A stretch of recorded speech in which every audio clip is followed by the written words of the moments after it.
Greetings and welcome, family, to Magnets, Crystals, Pyramids.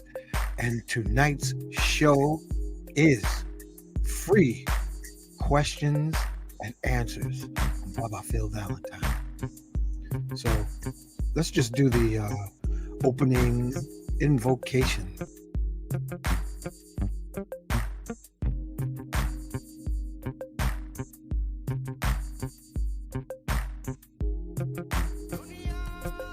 Bismillahirrahmanirrahim. This is Sheikh Sufi Ba, SheikhSufi@gmail.com, CHDIKHSUFI@gmail.com. Opening prayer for the greatest shaman that I know in the West, Brother Ankh, Rising Sun. A'udhu billahi bismillahi inna waliyullahu. A'udhu billahi bismillahi inna waliyullahu. A'udhu billahi bismillahi inna waliyullahu. Allahumma salli ala Muhammadin al-Fatihi lima ughliqa wal-Khatimi lima sabaqa nasir al-haqi bil-haqi wal-hadi ila siratika al-mustaqim وعلى آله حق قدره والمقداره العظيم.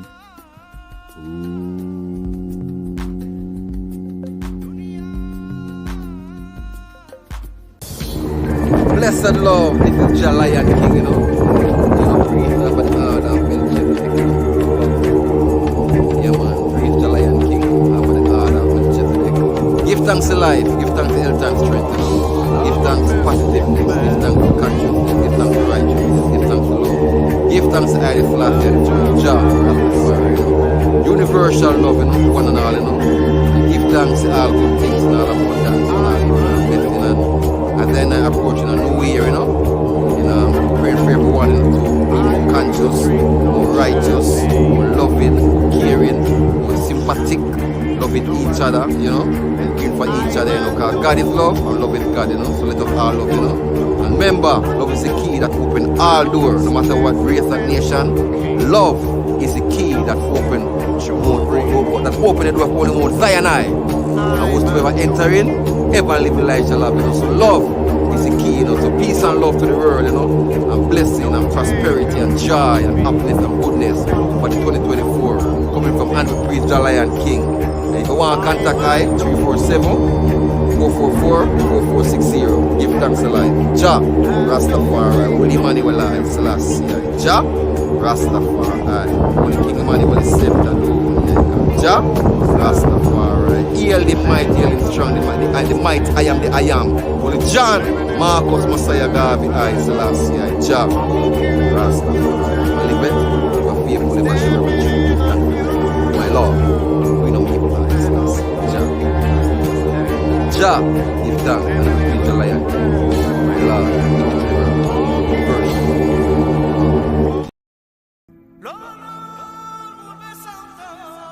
Bismillahirrahmanirrahim. Alhamdulillahi Rabbil Alameen. Ar-Rahmanirrahim. Maliki Yawmiddin. Iyaka na'budu wa iyaka nasta'een.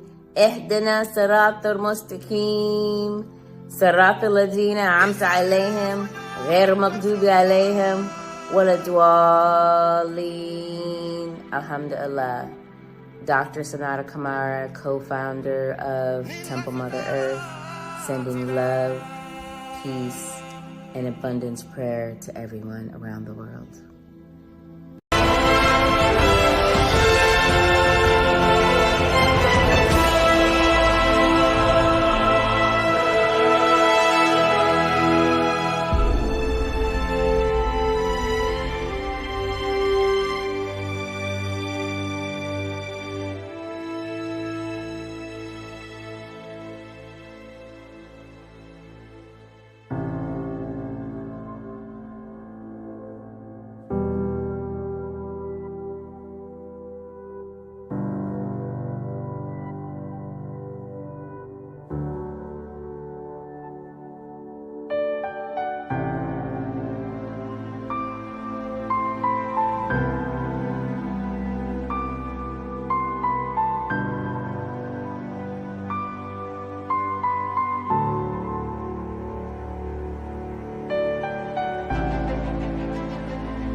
Peace, and good afternoon, good evening, good morning, whatever time it might be where you at. It's your boy Sincere 7, coming to you live and direct from the Psychonaut Academy of Detroit.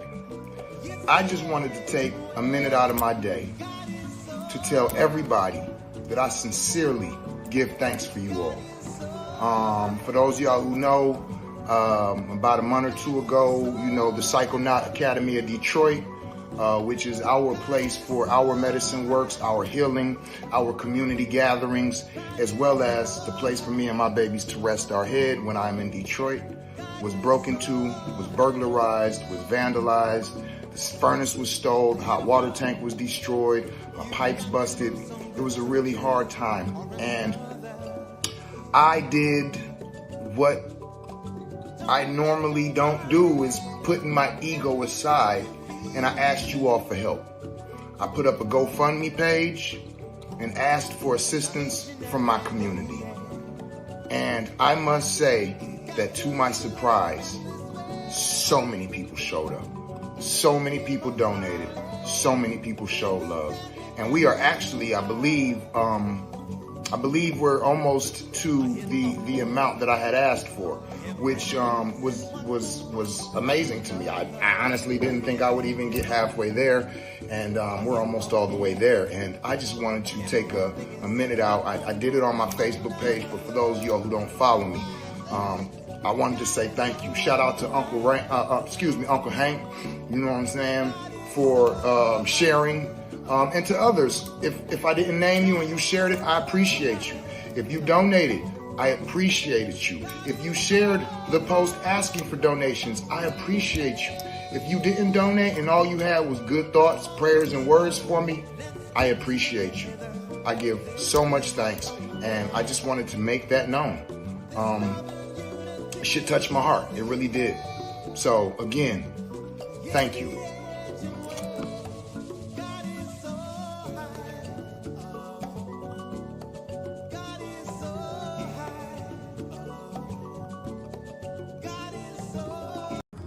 Greetings, loved ones. My prayer for you for 2024 is to be in a vibrational receiving match. A vibrational receiving match for happiness, for giving, for gratitude, for wisdom, for discernment, with abundance of blessings, for your soul tribe, for your soulmate, for your open-mindedness, for your spiritual growth, for divine love, and for a healthy, emotional, physical, spiritual body. I wish you all these things and pray that you receive all these things in the year 2024. I'm speaking all languages. Ashe, Amin, and Namaste. You can reach me at Instagram, Sequoia_spirit, that is SEQUOIA.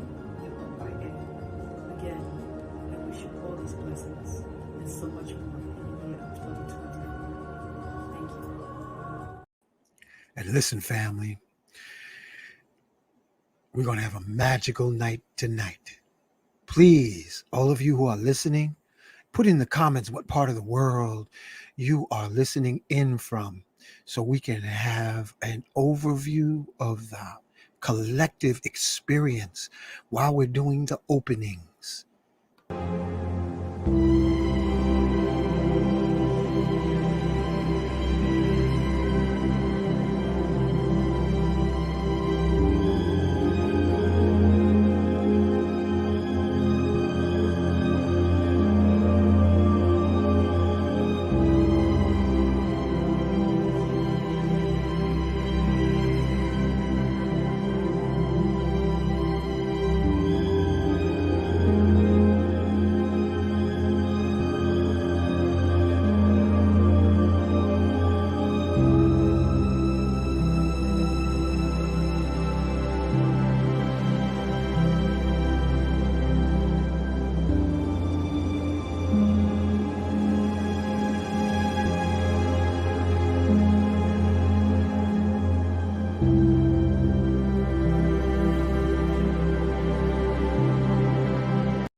Hi family, My name is Oswald Pomakisa and my wife.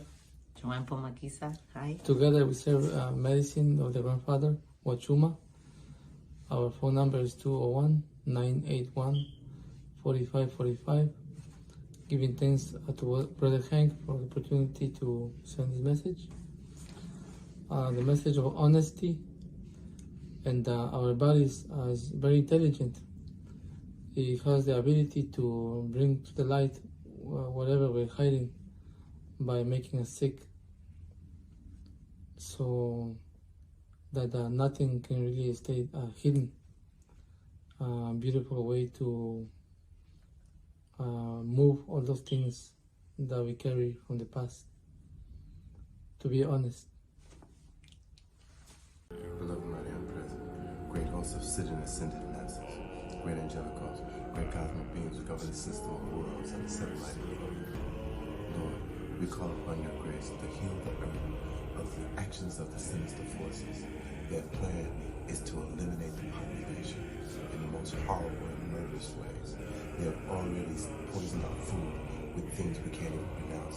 They poison the water with fluoride. They poison the air with chemtrails. They have poisoned the medicine with side effects that will kill you if you take it. And they have poisoned the technology against mankind. They have weaponized all these things against mankind.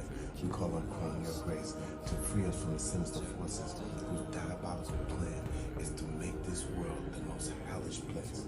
America, which was the light of the world, that was brought to the world, established in this world, to make every human being here ascendant, and then to have that spread throughout the world. Lord, we ask you to incarnate in this very planet. Incarnate in mass, incarnate with siddhis and ascended masters, with divine beings of every type, to bring in revolutions of meditation, revolution of mantra repetition, revolution of chanting, revolution of spreading love and light, revolutions of knowledge. Lord, we call upon you to empower us with our divine selves, so that we can rid the world of these very sinister forces whose aim is to do nothing but create this place to be a Sodom and Gomorrah. We already know that Earth is the most wicked planet in the universe.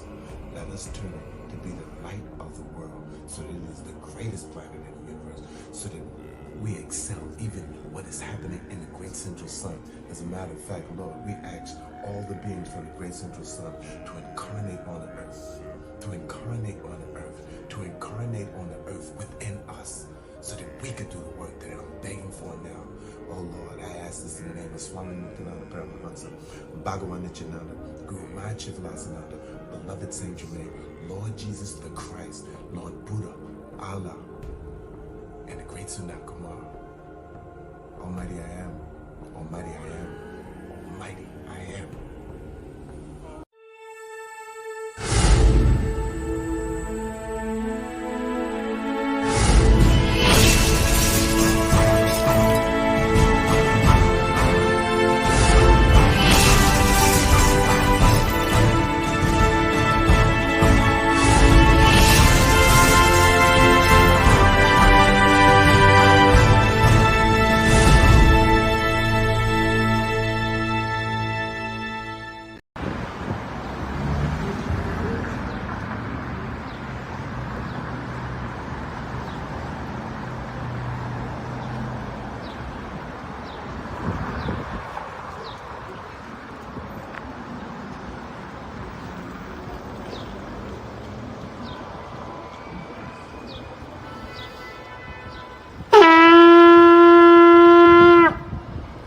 A call to the warrior in you, to the healer in you, the king, the queen, the magician, the lover in you. Every single day, we are called to walk in our purpose. Answer the call. Lay down your burden and anything that holds you back and take your rightful place. The battle is everywhere. It's right in your face. Let's go.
to yourself. Yes, I am protected. Yes, I am master. I am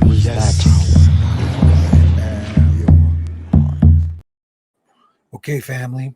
So tonight we're going to have the honor, the blessing of our elder, I'll call big brother.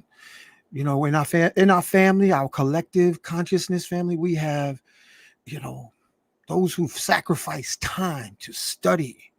Time is the most valuable commodity.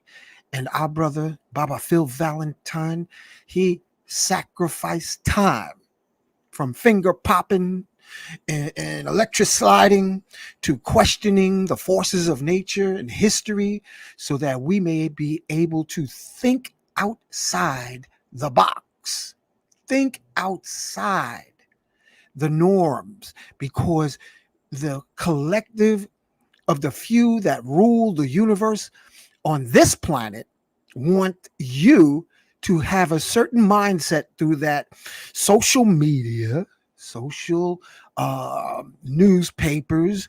You know, this is, we have here original news in the various forms. So I want to thank you for being born. Thank you for being alive. I'm inviting the ascended masters, the latest Christ born in the Congo, Simeon Toko, the latest ascended master from Senegal, flying through the air, walked on water, hungry lion proof, Shekama Dubamba, Sheikh Ibrahim, Yeshua, Black Madonna, Mother Mary. We invite to be on the hands and the shoulders of all those who are listening. Gatekeeper of Mount Shasta in Northern California, Saint Germain, call upon Archangel Michael to protect all our consciousness, protect our minds, our bodies, and our souls. All the men and women who are listening, our children, grandkids, we ask Archangel Michael to put up your deflector shields and protect us day and night. We ask Sanat Kumara to be present in this amazing portal of information and elevation. We call on Nikolai Tesla to be with us. Enoch the Ethiopian, who ascended into the heavens and became Metatron. We ask that you be on this show. We thank you for being born, family. Thank you for being alive. Thank you for surviving the airport adolescence of your youth. And now I ask, while Baba Phil is coming on, for you to take note in the comment section. Those who would like to be on live with video, who knows how to work that, and ask them direct questions, because we are family collectively and with frequency. We are family, and I'm going to post in the comments the link so that you can join him and sit right next to Baba Phil and say, Baba Phil, what's the nature of gravity? You know, whatever question you have. Baba Phil, what how come, you know, the Smurfs look like sissies? Anything, family, anything. I'm going to post it. But I do ask for all those who are listening, post what part of the world you're listening in from. Right now, we're listening in from Europe. We're listening into various places in the States, the Caribbean, and we thank you. We thank you for your active participation. Special shout out to Cat Jedi Barbara, man, I see you over there from Indiana. So without further ado, we're going to bring Baba Phil Valentine on. Welcome back, big bro. Appreciate seeing you here again. Thank you for having me back. Yeah, man. We're going to have fun tonight. I'm fired up, man. I'm fired up. So just to get the, oh, you know what? Go ahead and do your opening, because I want to put the link in the chat for folks to, if they want to sit next to you in screen time, we can do that. We can make it happen. Okay, well, of course, you know, on the 18th, this weekend coming up on Sunday, I will be doing a rebroadcast of my last webinar, which is entitled Aristocracy of Evil, the Redux, the who, what, when, where, why, and how of the next 10 years and what to expect in not only in the society, family, in economics, in finance, in medicine, in everything they're dealing with, war, everything we're dealing with, the entire paradigm, and what they're essentially getting ready to to I guess to forge for the human race over the next 10 to 20 years, and how to prepare for that. Well, makes you want to think. Should I get a nice RV and head south or head west? Where? Because our folks will run in a minute. Somebody scream in a movie theater. You know what our folks will do? They'll clear that place out. Well, you know what they say: no matter where you go, there you are. It's all over. It's going to affect the entire planet. As I said, 1/10 of the planet needs to be on our frequency for anything to actually change. And it will change because the change is inevitable. The people who are actually fighting the change are the ones in the World Economic Forum, led by Schwab and the rest of those Gates and all the rest of the so-called Illuminatus Fratus, those people who essentially are doing the bidding of the 13 families, as well as the Khazarian Mafia, who are the administrators of what you see as the New World Order, which I call the New World Odor, that's getting ready to stink up the planet. Do you think the powers that be that are over these cross-eyed world leaders, known and unknown, seen and unseen, do you think that those who are really looking out for the planet is going to allow any kind of nuclear madness? Well, they have to actually scare the people into the cages. In other words, when you want to spook the cattle, you start setting off shots, and then the herd begins to stampede. And then where you send them into a direction where there's no actual choice. It's just the choices become smaller and smaller and smaller, and before you know it, you're being corralled into a space and down a particular pathway that they want you to be headed in order to maintain control. And that's what they're doing right now, economically, physiologically, psychologically, especially with the fear mongering that you see getting ready to happen and going on in the news broadcasting. And in other words, they're pulling hope from everywhere. And the rituals are going on all over the place. If you see them in the Super Bowl and everything that you're dealing with, and all the commercials now have rituals going on. Yeah. Okay, so this is the first brother. Got a question for Baba Phil Valentine. Say your name, brother. Yes. Good evening. Good evening. Thank you for allowing a brother to be on your on the platform here.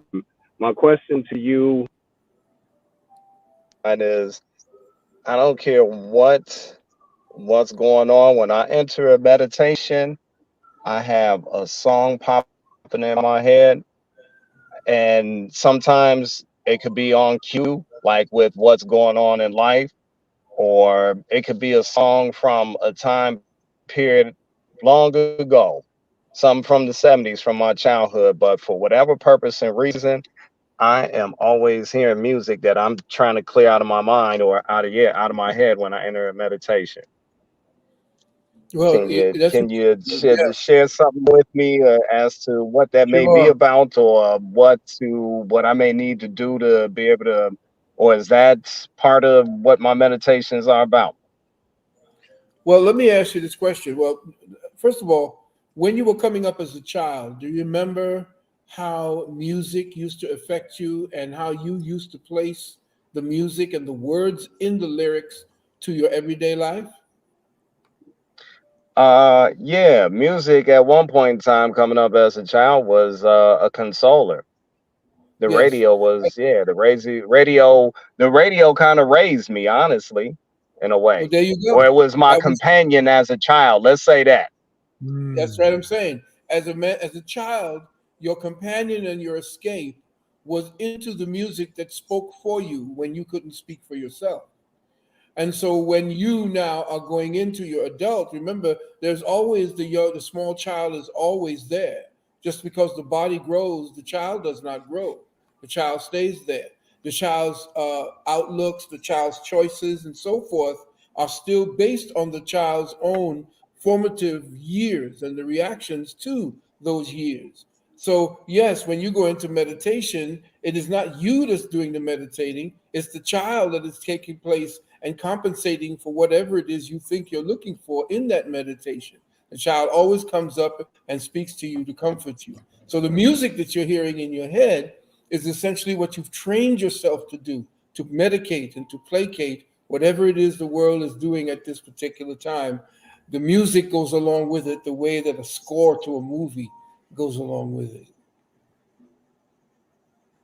Okay. So your meditation is your access to that particular moment. Your meditation is you being the conductor and the orchestrator of the moment. And the music is simply what you are calling to support whatever that meditation really is to reveal for you. So don't stop. I think that's beautiful, whatever it is that you're doing. Until you can stop that now, if you want to actually go past that and leave that particular type of addictive programming that you've chosen for yourself to comfort you, when that particular type of recall stops, that's when you're going to fall into the void, and then you can rename and reshape and recreate whatever it is that's beyond that threshold of experience. Because right now that threshold of experience is blocking you. It's stopping you from seeing what's beyond that particular type of meditative reaction. The music, everything is your block. It's the stop. It's okay, how do I go across this edge? Do I take the next step? No, that dark void looks a little bit too threatening. Let me stay back here, play the music that comforted me since I was a child. When you can stop that and take the next step, then your meditation is going to take on a whole new meaning.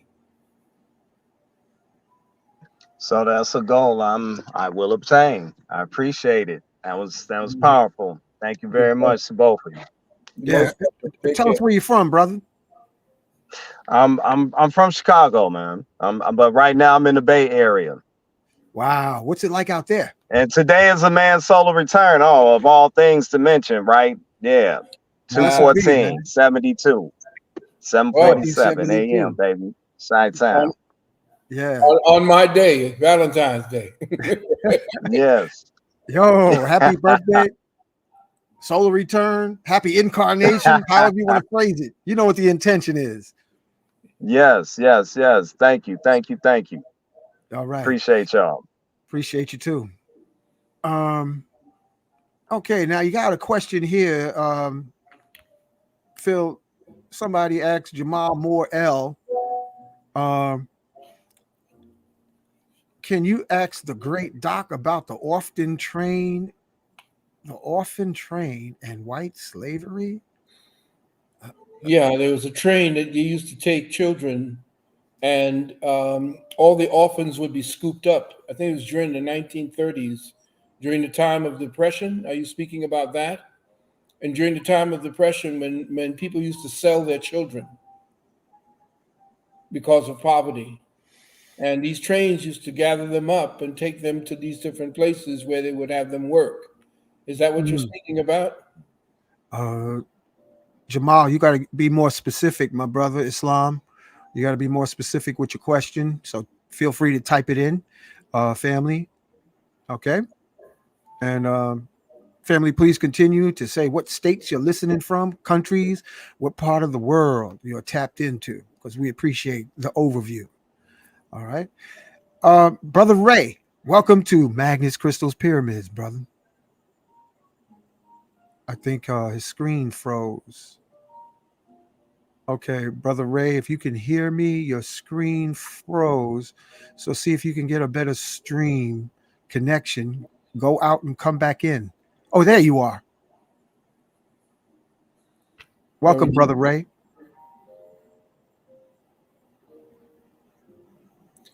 I don't think he Brother Ray, we can't hear you. Gotta come out of mute. Yeah. You got to unmute your sound, brother.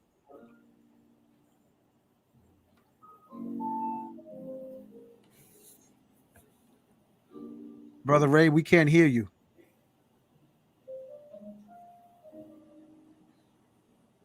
All right. Well, Brother Ray, we're going to wait while you get your sound together. And we're going to ask, here's a question from the chat, Timothy Robinson. What's going on in the waters where these great white sharks are being eaten and killer whales are running from Savannah, Georgia. Oh, there's been experimentation, deep sea experimentations going on in the Atlantic and Pacific for a while, and they've dredged past. They found a trench in the eastern part of the United States, the same way they found it in the Mariana Trench going on in the Pacific. They found one just as deep down in the Atlantic, and in these areas, it used to be a block that the ancestors placed where they actually had chased or had actually pushed back leviathans that essentially existed in the oceans and in the waters that used to attack ships, the whole thing that you see in mythology. Now that there's been experimentations, sonic experimentations, that has been breaking down these barriers, barriers that were made of sonic as well as high intensity energy barriers that were placed that kept back these creatures. They're no longer going to be that because we're digging deeper and deeper than ever, looking for minerals, for oil, and for different gases and so forth. And we're releasing these creatures that the ancestors had placed into stasis in order to protect our oceans. But now they're going to be coming out. Again, they said there's nothing that has been hidden that shall not be revealed. And there's nothing that has been hidden that shall not be known. And so all of what you're seeing getting ready to happen over the next 10 years, all these revelations and visions and different creatures, the ocean is the only place that we have done the least amount of explorations over the last 100 years. You're going to start seeing all of the different life forms coming to the surface now that we're invading their space. So yes, you're going to be seeing entities that's going to just swallow up. The blue whale is going to look like a minnow compared to some of these things that you're going to see. Remember, the oceans are not just on our side of the dome. The oceans extend across the flattened plain, and they have entities in those oceans that are bleeding into our oceans underneath our dome, the same way that the Nazis had found a way past the Antarctic into whole other realms on the flattened plain. Now, what we have done during the excursion, when you start seeing what's going on in Antarctica now is going to reveal a whole lot. You're going to start seeing a whole lot of our own civilizations that are there. But the Germans have already penetrated past there. The Saudi Arabians already know where their oil is coming from. It's coming from those lands that are beyond the dome, and there's oceans of oil way past the dome under the Antarctica. And what I will say to you is that all of what we're seeing as far as these new creatures are actually the exchange between those portals, between us going into that side of the dome and those on the other side of our dome coming into our space. Give thanks. Thank you for that. Brother Ray, I think you got sound this time, man. Can you hear me? Yeah, we can hear you, bro. Welcome to Magnets, Crystals, Pyramids with Baba Phil. Okay. Hello. How are you? How are everybody? Very good, thank you. Tell us where you're from, man. Yeah, man. I'm from New York right now, and I'm actually from Bronx, Brooklyn, but my mother's from Jamaica and my father's from Africa, West Africa. Cool. Okay, his screen froze up for a second. Gianita Smith, this is for you to come on so that you can talk with Baba Phil. Try to bring you on and you jumped off. I think Gianita is down in Viva Mexico. So if you want to come in, please do. And those who want to continue with just the chat, comments, and questions, let's move to the next one, because I think Brother Ray, your screen froze, brother. So leave out and come back in, and we'll take your call. I mean, your question and your call. So Jamal Davis says, salute to the family. I just want to say thank you, Dr. Phil Valentine, for all your knowledge and wisdom. I learned a lot from you, Bobby Hemmett, Dr. Blair, and many others. Ashe, Aho, Ubuntu. And let's see, we got Dub Stacks. question is, Dr. Phil, is XRP going to replace the dollar? No, nothing's going to replace the dollar. It's going to be an aid to the dollar, and XRP will be used as liquidity to keep the dollar afloat. Right now, the whole thing we're getting ready to try not to do over here in this country, the reason why XRP is being delayed is because a lot of people are going to be extremely wealthy who have actually participated in this new Ripple excursion. What has to happen, however, there has to be certain stopgaps in place in order for this liquidity to be used correctly. In the United States of America do not want the CBDCs. Okay, these central bank currencies that they're going to create is going to supersede the constitutional rights that we have for privacy. So right now, the quiet battle that's going on here is that we are trying to kind of make sure that the Federal Reserve is placed on lock so that they don't get any further ingress into your bank account, into everything that you're dealing with as far as finances are concerned, your exchanges, whatever you purchase, everything else. So I would say stock up on your XRP right now because it's not going to be the same. It's going to go the way of Ethereum, and it's going to go the way of Bitcoin that you see right now. Trust me. What happens is the retail right now in the public side is only getting the chump change, the crumbs. The private side is telling you what the true value of XRP is going to be, and that's somewhere up around $1,500 all the way up to $35,000 per coin. The same as you're looking at with the Bitcoin. Now, Bitcoin is being hoisted up by the billionaires who are in Wall Street. They're the ones playing that game to make you believe that Bitcoin is going to be the future. It ain't going to be the future. It's simply going to be a store of value. It's not going to have the same kind of ability to add liquidity to a system that's dealing with quadrillions of dollars. And XRP is the one. Now they're going to start burning some XRP. Once they start burning off some of the XRP, the value is going to shoot to the roof. But you're talking anywhere between 2 to 5 years. So hold on to your XRP as if it's gold and sit it down. By the way, get your gold as well, gold and silver. Gold is going to go to $5,000. Gold may even go to $10,000. So I would suggest you deal with your gold, your silver, platinum, copper especially, because they're going to be a lot of copper. Yeah, thank you. All right, so Brother Ray, let's try it again, man. Okay, I think Brother Ray done froze up again, but he did leave a message, and let me see if I can copy and paste it. Big bro, hold on a second. Copy and post in the comments. And family, I'm putting the StreamYard link so that you can join live. And Brother Ray was asking. Oh, okay, here he is. Try speaking, brother. Brother Ray. We're waving at you, bro. All right. I guess he can't hear us. So this is his question. Oh, no, that wasn't his question. Wait a second. He's asking a question about shrooms. No, that wasn't about shrooms. Ray is asking, okay, how can be more effective in defense against evil coincidences? All right, Phil, I'm just going to try to copy this real quick because the house is packed, man, and the stream is going like a ticker tape. Okay. Paste. Okay, here it is right here.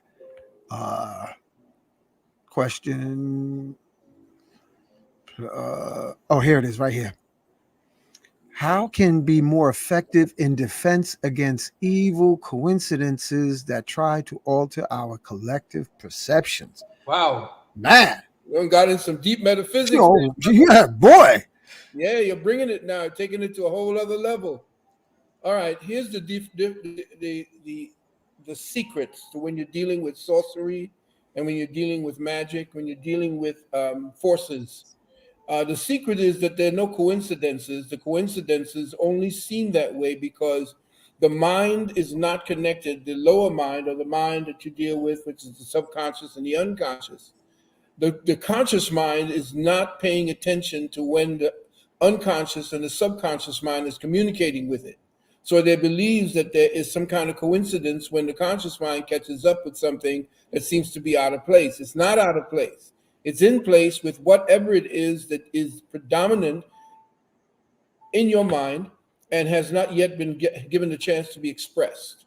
So when you're dealing with coincidences, coincidences can be coined, coincidences can be created, coincidences can be manipulated, just like what we call synthetic synchronicity. There are no coincidences. For example, when somebody has a plan to marginalize your thinking along a specific tract, that your thinking now has been marginalized along a specific vector of consciousness. What happens is those who are manipulating you to believe that something at the end of your examination of the moment, that at that end you come out with what they have already predicted you would come out with as your final analysis. And so what they do is they synthetically, which we call artificially, I like to say synthetic synchronicity. They say artificial synchronicity. I say synthetic, it's the same. When you synthetically marginalize somebody by saying certain words, by manufacturing certain events that marginalizes people's thinking along a specific line, then at the end of that, you automatically say, well, that's the inevitability. It had to have come out that way. But no, somebody was actually marshaling you, that was actually chaperoning you through a particular set of experiences they laid down for you to come to this particular result.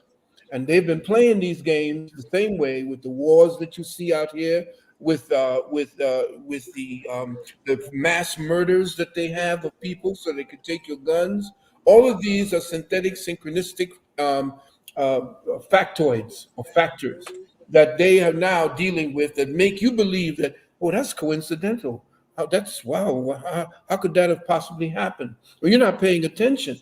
You're not paying attention to the orchestration. You're not paying attention to the way that the script is being written, that how you're written into the script. You're not saying they study the human mind. That's why I teach metaphysics. That's why I teach metaphysics, because metaphysics is the study and the science of thought. They know how you think. They know why you think. They know what motivates you to think a certain way. So what you do now is, when you understand the science of thought and what they're doing to your thoughts, you then ask yourself, are you thinking your thoughts, or are your thoughts thinking you?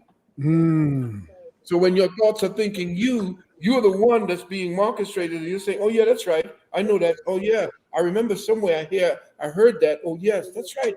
Don't you remember? No, all of it is artificial.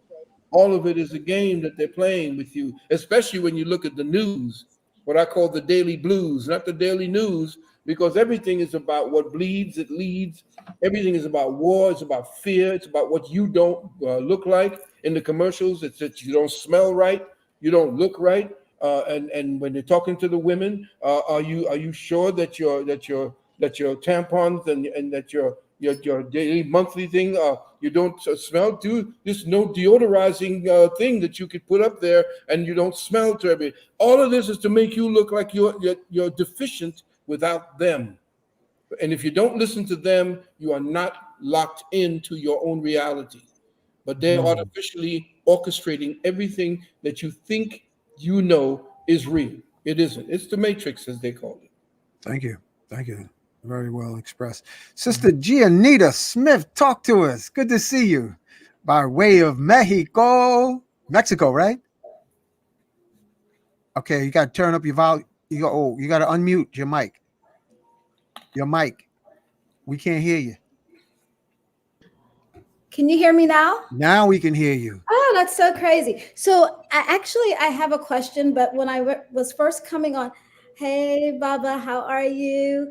When I was first coming on, it was actually because I wanted to be able to write my question. The YouTube channel was blocking me. So I came in here, but I didn't know I would be in the studio.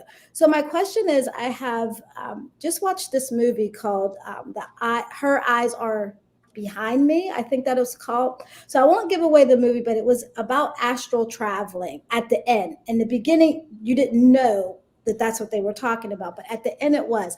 But at the end, there was something that was very interesting, because I think I travel a lot when I'm sleeping, because I'm like exhausted when I wake up in the morning, and I can see or remember little things and I'll write in my journal. But in this particular movie, I thought it was very interesting because the stronger astral person that was traveling was able to hijack someone else who had the same ability to travel. So what they would do was they could only travel to the places where they've already been in experience. So they couldn't just say, well, I want to go to Paris, and they've never been to Paris, right? So I wanted to know, is that possible? That was my big question. Is that actually possible? Because now it scares me. Like, what if I'm traveling and I don't have the skills right now? I just kind of haphazardly do it, and I know by way of how I feel when I wake up. But can people actually do that? Like, and how do you protect yourself from you're doing your thing and having a good time and traveling, and next thing you know, some brighter light or stronger light might hijack your body? You're right. Well, here's what the problem is. What you are doing, a lot of people who astral travel into the memory banks of their thoughts. They don't really go beyond their thinking.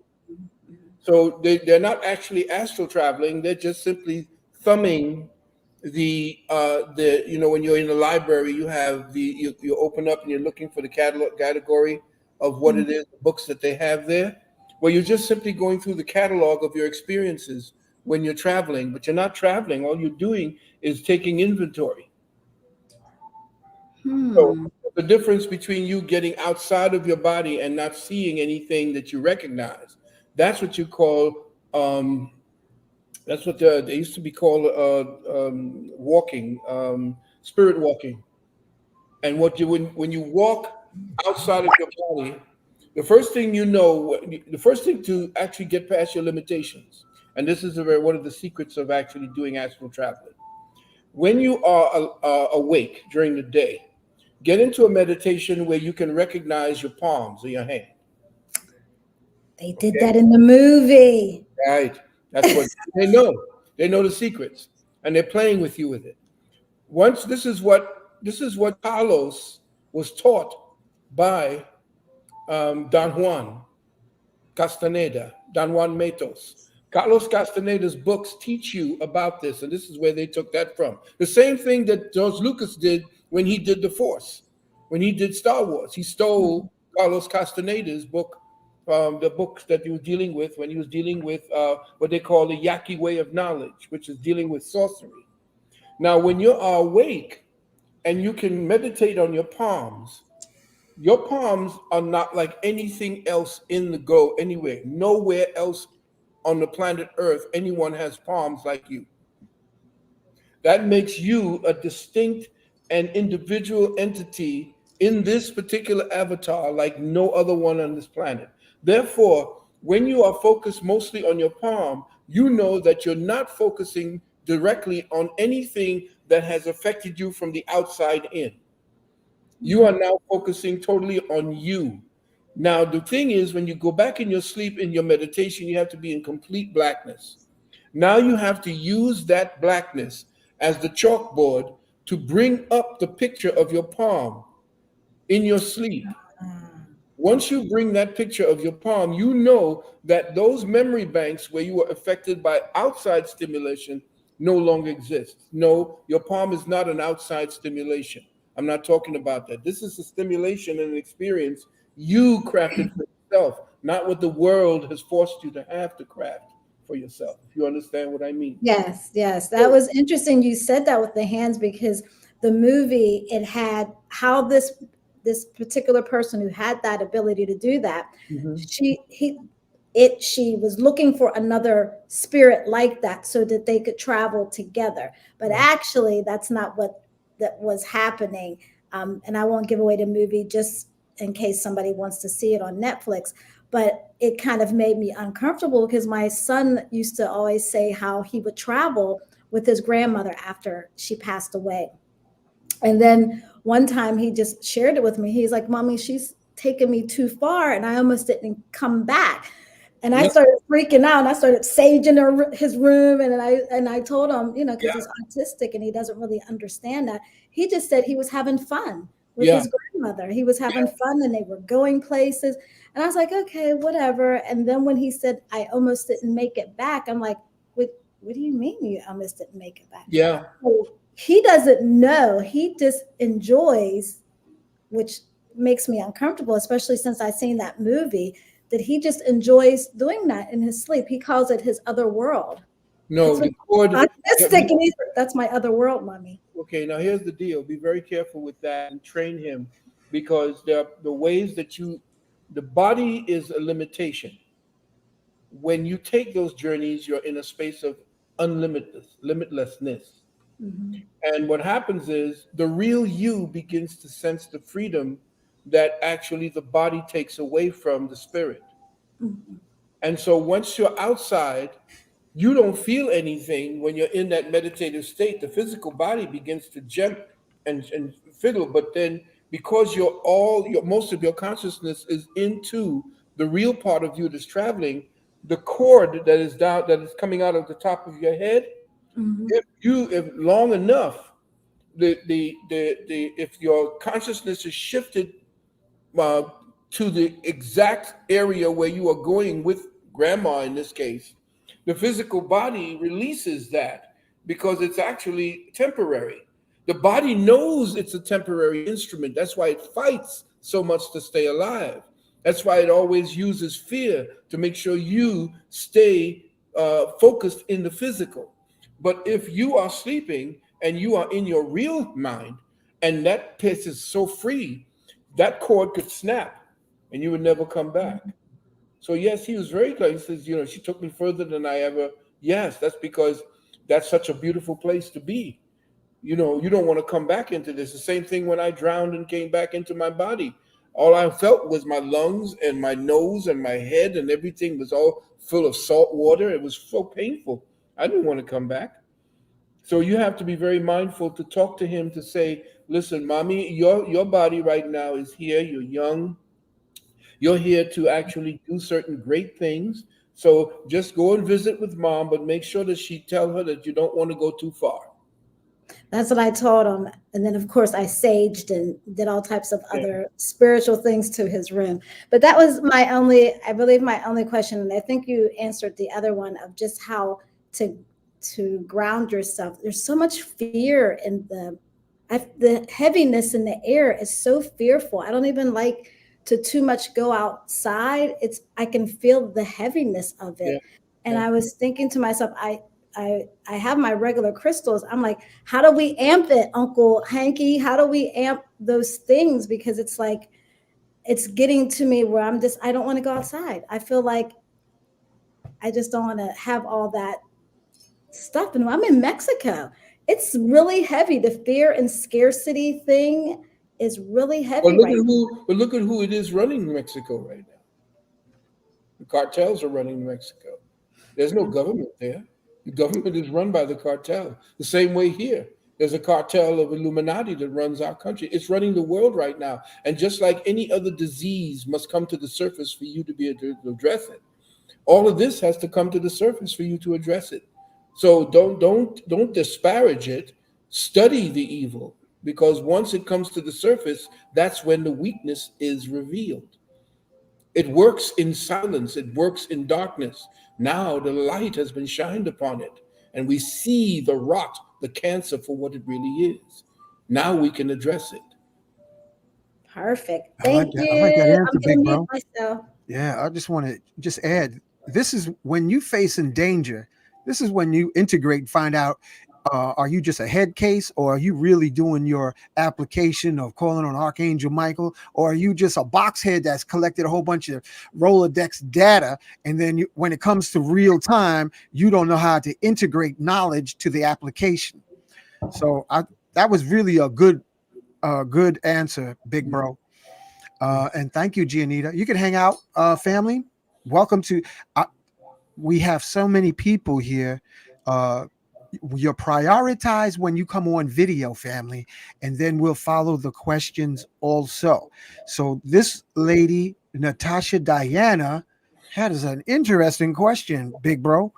Hi, I asked this question the last time Dr. Phil was on. I will ask correctly this time. I heard him say on Black Magic 363 he was homeless 1/2 times or 2.5 times. Bentley, what did he do to get through? I never thought I was homeless.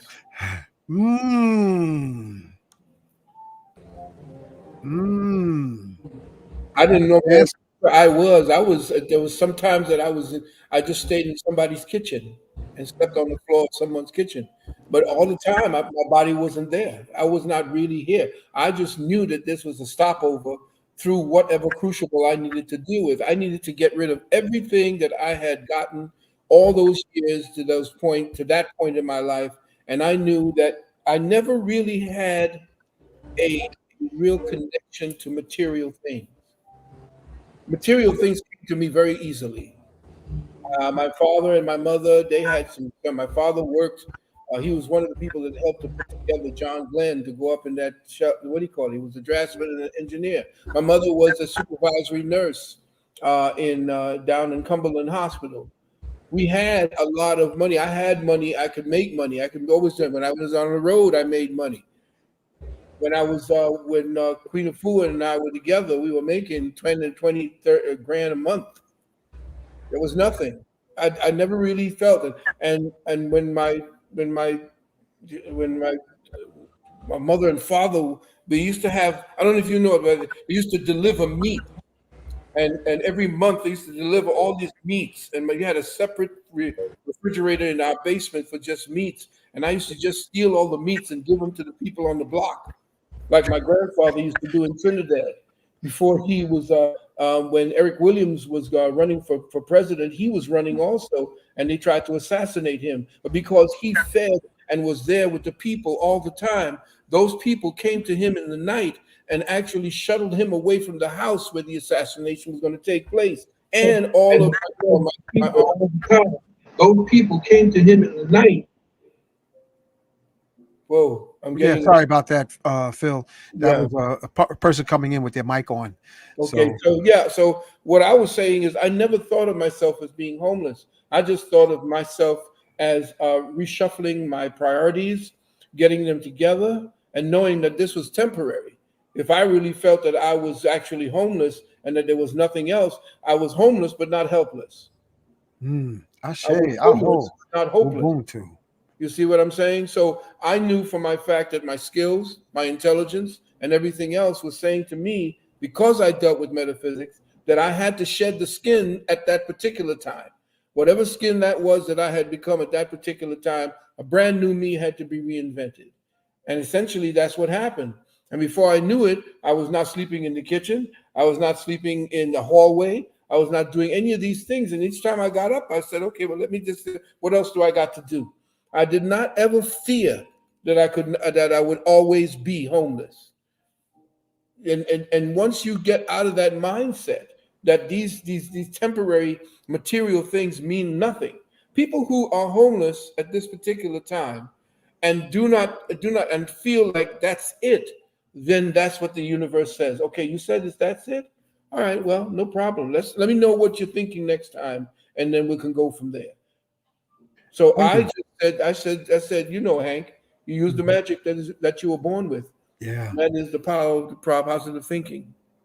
Speaking of magic, Baba Phil, Hazel is trying to get in. Hazel, if you hear me, you can call my number, and you can either speak or acknowledge or talk with Baba Phil. I'm talking about Hazel from back at 1241. Oh, yes. Her son is very, very well. I think he's now in psychiatry. He's a doctor of psychiatry. And she and I, there were so many people that actually built Heal Thyself, or Temple of the Healing Spirit, actually, at 1241 Carroll Street. Yeah. So Hazel, call me on the telephone if you can't access StreamYard, because it's everybody else here is working, but you know my number. Give me a call. And next question, my brother with the white T-shirt, Art. Talk to us, Art. Welcome to Appreciate Magnets, Crystals, Pyramids, and Baba Phil. Appreciate y'all. Thank y'all for having me up here. I have one specific question. What do y'all think about mental health and actually medicine, like being prescribed medicine and trying to get away? Like, how do you feel like pull away person from that, like to get somebody that's on medicine off, like on for like mental? Because I always say they was grandma before they was doctors. Now I'm a remedy guy, but I know people that's trying to get off the medicine. So I'm like, how do you weave somebody off of medicine in that state of mind? Oh, well, you see, the thing is, my father always said that when you get rid of an evil is by putting something good in its place. You can't just, there's a way that there's people who have the strength to stop things cold turkey. No problem. But if you have an addictive personality because of something that you feel you lack in your mind, or that you've been trained to believe you lack, then you're always going to look for something to compensate or to crutch, because you believe that whatever is within you is not strong enough to compensate from whatever forces are causing you to feel that you need this crutch. So until you understand and understand that the addiction is not to something, the addiction is you. And once you understand that you are the addiction and not the drug, not the heroin, not the this, you are the one who have opened yourself up to this crutch that you are actually using in order to escape whatever it is you feel you do not have the strength to overcome. And what you do is you place, you give them the choice of whether or not, and which is very difficult because the physical body is one hell of a drug. Why do I say that? I tell that to my people. I said, the physical body is a hell of a drug. Well, what do you mean by that, Dr. V? Well, everything in your cellular makeup is to give you a sensation. Everything about your body, the very choice of the design of the body, the gender of the body, everything is for a particular experience. All of it is about experiencing. So when you understand and understand that each cell sacrifices itself for you to receive a particular sensation from the fire, air, water, and earth format. This is the word. Fire, air, water, and earth made flesh. You are the fire, air, water, and earth, or the WORD made flesh. These four sensations, or when you talk about, these are the four conscious senses, but they're conscious only as themselves. Fire is conscious as itself. Water is conscious as itself. Air is conscious as itself. Earth is conscious as itself. The way these four become the word and become conscious of themselves, not just conscious as themselves, because fire doesn't know what water is, water doesn't know what earth is, because they're separate. They're the base to the pyramid of life. They're the four corners of the base to the pyramid of life. Once you understand how they work within you, you then understand that this fire, air, water, and earth becomes a WORD, which then you now become conscious of yourself. And as they become conscious of themselves, you now lock in, or you switch on your nerves, which gives you the sensation of experiences. So every time you have an experience, every time you're feeling something, you are actually using one of the conscious modalities of the four: fire, air, water, and earth. If it's sex you're addicted to, you know it's the fire and the air. That's masculine. If you're dealing with something that has to do with alcohol, then you're dealing with water and earth. And each one of these can be insulted. And every one that you insult inside the physical body creates the addiction. When you insult one of these elements and you lessen their balanced capacity within the word, now you become addicted to that thing that caused the deficiency. So when you are dealing with, say, heroin, and you get that first cherry high, everything in your body is killing cells in order for you to have that experience. The drug is killing something in your body. These cells were being created. For instance, when you're having a sexual feeling and you're drawing up that sexual feeling, immediately you begin to start feeling the flush. Things start happening to you. You know, men, you get the erection. Women, they start to flow and the nipples get hard. What your body is saying, okay, your thoughts have now transmitted or transitioned from just breathing and staying alive and staying conscious to a particular act that must take energy from different areas of your body. So every organ in your body now is saying, okay, it's time to sacrifice. They get ready to get down.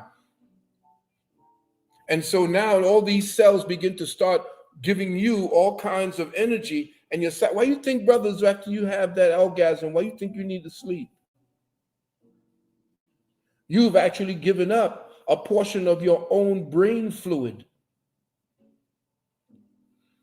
If you're young, you can recuperate very quickly because the cellular structure in the youth very much goes very. When you're older, the older you get, they say you can fuck yourself stupid. You ever heard that say? You're fucking stupid. Yes.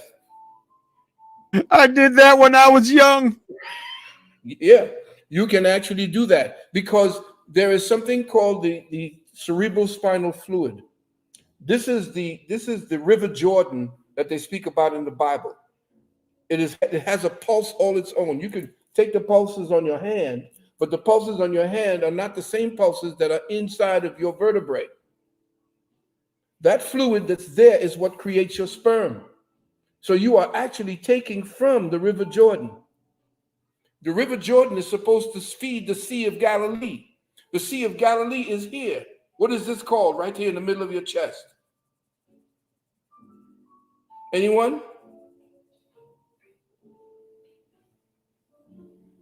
The solar plexus. Oh. This is where the Son of God actually was baptized in the Sea of Galilee, and right here in the River Jordan. So everything they're talking about in the Bible with all these characters ain't got a goddamn thing to do with anybody that lived at that time. Maybe some of the people who told the stories were actually incorporated into it, but the Bible is a book of science, especially the one that they call Revelations. Revelations was Apollonius of Tyana, who went to India and took on the Kundalini sciences. That's why there was the 7 chakras, the 7 this and the 7 that, and the 7. He was talking about what he was definitely told not to tell the secrets. So he hid it. He went to the island of Patmos and he wrote about his experiences. And that's what it was really called. It was called the initiation of the anointed Iesus. That's what it was called. Iesus was the Jesus. The initiation of the anointed Iesus became the, what do you call that again? The apocalypse. That's what Revelations was. It was the initiation of the anointed Iesus first. Then the Catholics took it and called it the apocalypse, which meant the Revelations. And then after that, they went ahead back about 700-800 years ago, and they turned Iesus into Jesus. So everybody worshiping, oh, we go, call on Jesus, call on Jesus. Who the hell is Jesus? Because the letter J was not actually introduced into the English lexicon until the 17th century. So they're calling upon these beasts, these entities called Jesus with a white face and long hair, some European from up in the north. And you really believe that this Jesus, I mean, they have 144 or 156 different stories from ancient civilizations about the same person you're talking about named Jesus. Well, I'm still on lexicon. I'm gonna look that up and see what it means. Okay, thank you. My brother Laverne, unmute your mic and welcome. What question do you want to share? Peace. Yes, hotep to everyone. How are you? My question is, thank you for having me, Hank. Sister, thank you. And my question is to Dr. Valentine. Just briefly, the last time I saw you, it was about 12 years ago. We were in Manhattan, and you had a lecture there with Dr. Blair and Dr. Ali. It was excellent, and I've been following your information diligently since then. My question to you is, when when they say when you pass away, not to go into the light, is that correct? Or should you turn your back to the light and venture into the other realms? That's interesting. A very good question. There have been people that have been jacking into the Akasha. And the light that they're telling you to follow is essentially a stream of energy that the dome is giving off that guides you to the what we call the astrological symbol that you came through. In other words, a lot of us are actually hovering or are sparks of light, stars in our own right, that actually take on the life force here down on the physical plane to spiritualize the matter that we are occupying. And so when you're dealing with the kind of challenges to your spirit and spirituality itself, you sign a contract to come down here and say, okay, I'm going to take part in this battle between the forces of spirituality and the forces of materialism. And so you now take on that particular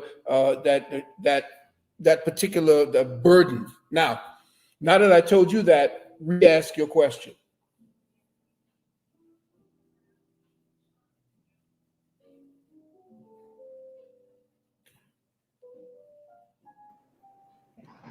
Baba Phil, can't hear you. No. I can't hear him. I asked him to rephrase his question now that I told him that. Oh, okay. Okay, so can you guys hear me? Yes. Okay, so based on what you said, I understand what you're saying. I would take some time for me to break that down, but I also have like a two-part question, another question about astral traveling and with my wife, and we've been having lucid dreams quite often lately. Can you give me any insight on that? Are you using any kind of psychotropic? No. How do you get into that state? Well, my wife, she says she can close her eyes and she will project herself somewhere else, but still be in a woke state as far as her astral projection. I believe if I'm saying it correctly. Okay. Ask her if these particular experiences are strongest during the time when she is preparing to menstruate. Okay. And find out if that's during that time, because there's a cycle that precedes the actual hemorrhaging. And at that time, she's in a very, how do I say it? She's in a very advanced and very enhanced state. That's why a lot of women become irritable during that time. And because they're eating wrong, because they're thinking wrong, because they're going through a lot of stress, they do not take that time as a time of power. Which is why they end up bleeding for 5 and 6 and 7 days. Okay. Yes. I apologize. No, go ahead. As far as myself, I've been having a lot of lucid dreams the past 2 months. Me and my wife, we communicate very frequently, and I've been actually able to change the programming, the set program of the dream, and actually do what I want in the dream. She was in my dream as well, and I wanted to validate or authenticate the fact that this was actually happening by asking her in the dream to tell me information that she would only know, that I could bring back. Okay, that's beautiful. Now you're testing it the way you're supposed to do it, and that's scientifically. What I would suggest, though, that you, instead of looking for your wife, look at the surroundings that she is in. Okay. Because that's what gives you the ability to go to her so that you can become present with her. Thank you. You have to understand that when you're doing this, because we used to practice this back 30 years ago when I used to do this, what you have to do is you have to look at something that does not just focus on her, because your memory of her is very, very strong. You don't want the memory of her because that's easy. Mm-hmm. enhance the strength, is to enhance your ability to envision everything around you. For example, when I was teaching how to understand how to see at 180 degrees, so that the spirit of you could then pick up the other 180 degrees. What you have to do is stare straight ahead, and in your periphery, describe everything that you see. Work on that. And then you will begin to actually expand your vision from only 90 degrees at this particular time.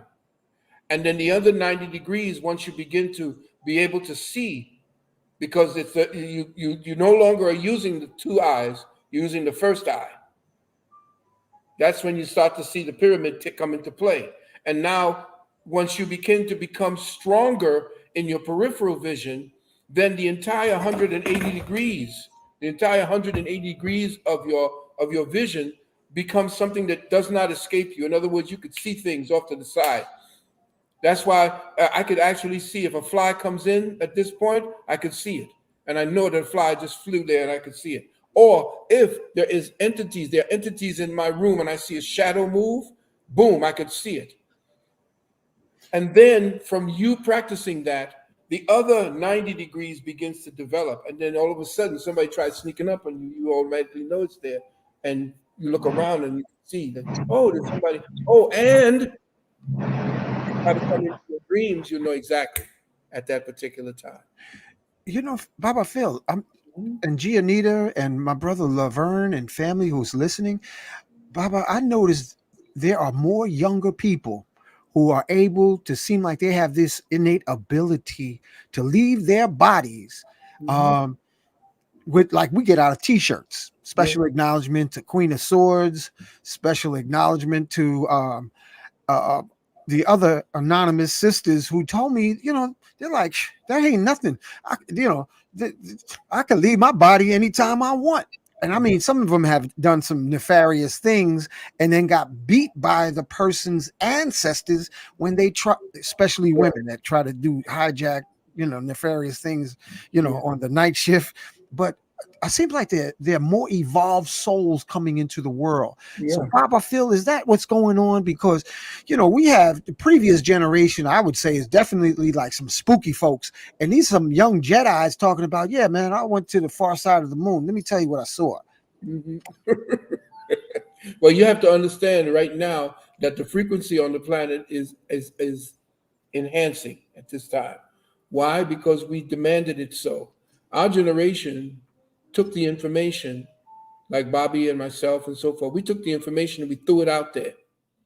And we knew that the young people who were coming through the womb, we had to prepare the way for them. We couldn't fool them. We couldn't talk no nonsense to them that they'd been taught in the education system. We had to come with them with real information. We had to come with them with serious metaphysics that they would understand and understand immediately. But what the adversary is doing, which the word Satan really means, adversary, what the adversary is actually doing is actually putting up a cyberspace or a virtual reality so that would then take away the children's own ability to get into the type of space necessary to free them. They're going to be trapped inside of this digital space that's being created by this so-called AI, which is essentially 19. If you look at it, what that thing that happened to us 2 years ago, that started with C and ended with D and ended with AI, which is 19. So you had to understand that they were actually going after the entire space that Spirit was preparing for the children to occupy. They had to jack it, and they jacked it with AI. But we are preparing those young people, Hank, and they're coming through here and they're practicing what it is because they've tapped into what you are doing, Brother Rich is doing, Brother King Simon is doing. Every one of the brothers and sisters of a Black Dot, all of you all are actually preparing the way by the way that you are telling them that they have the ability to think. And you're giving them alternatives to the nonsense that they're being relegated into. This, I don't call it education anymore, it's deducation. because it kills motivation. It kills examination. It kills critical thinking. We got zombies that are out here now that actually believe a boy is a girl. So if a boy says I'm a girl, then why don't you just leave him that way? Why do you have to give him hormones? If he's already think he's a girl, why does he need hormones? Why do you need to give him hormones? Because he said so. He already said he's a girl. Think about that. Not unless you got an agenda. The webinar. Yeah, that's the next question. Yeah, thank you, Laverne. I appreciate that. Those insights, man. You can hang out if you like. Family, we got a lot. We got a packed house, man. It's close to 500 folks up in here, Baba Phil, and so y'all can hang out. And I just put in the StreamYard link if you want to join the fireside digital chat with Baba Phil. Feel free to do so. Otherwise, we'll just go through the posted questions in the comments. Sorry, I didn't mean to interrupt your wisdom. I just want to let everybody know about the webinar. Do they have the registration link in the? Yeah, I got to get that information. I don't know. Did you email me with that? Yeah, the first okay, time. I'll put it. Family, pardon my delay. I will put it in the show description so that you can tap in. I'm doing that right now, so I'm going to mute myself. Next question.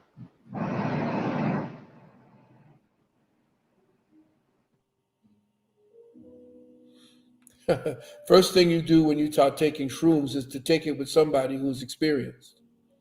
Don't ever take it by yourself if you've ever done it before, because it's going to take your brain and release chemicals that's going to open up portals that you are not familiar with, and the physical body will be driven crazy.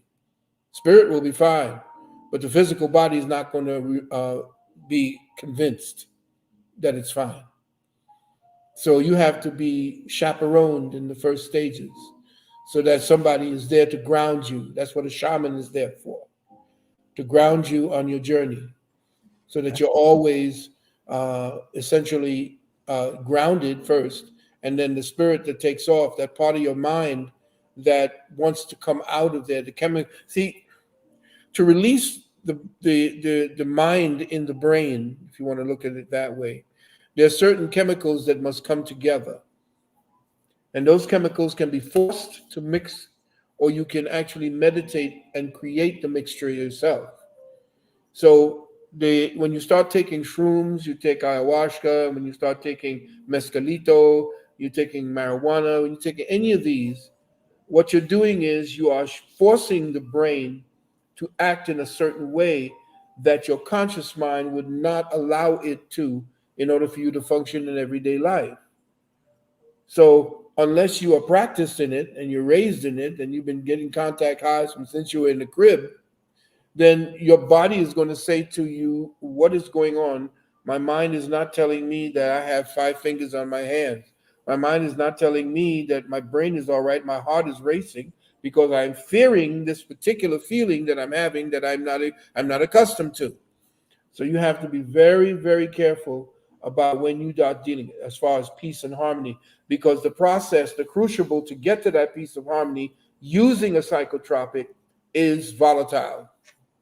Some people have a smoother transition, fine, but you don't know that you're going to have a smooth transition because everything that you fear, that you suppressed, that door opens.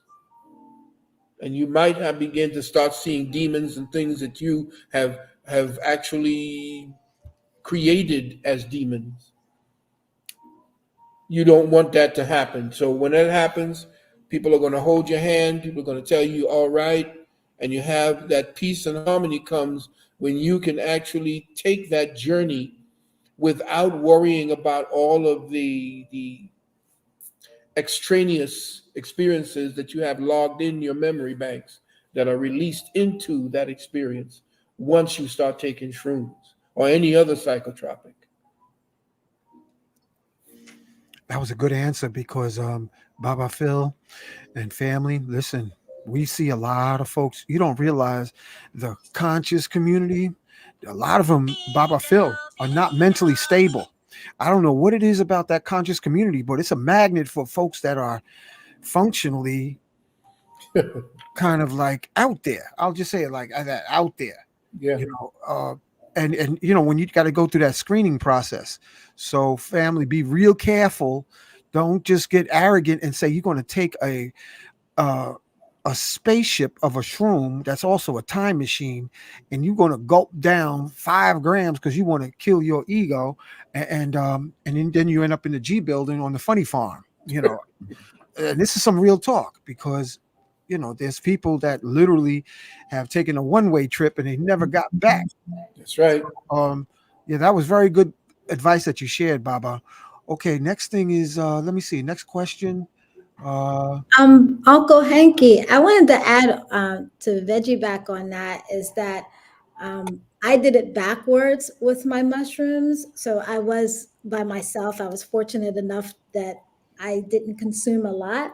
But one of the things I encourage people when they ask me about my micro dosing, because I don't have like pills, I just have the shrooms in a bag I get from my herbalist, and I just pinch off. And there are some days where I've pinched off a little bit much and I have to wave it out. And there's some days that it's just enough. However, I don't lean into it unless my own spirit is balanced.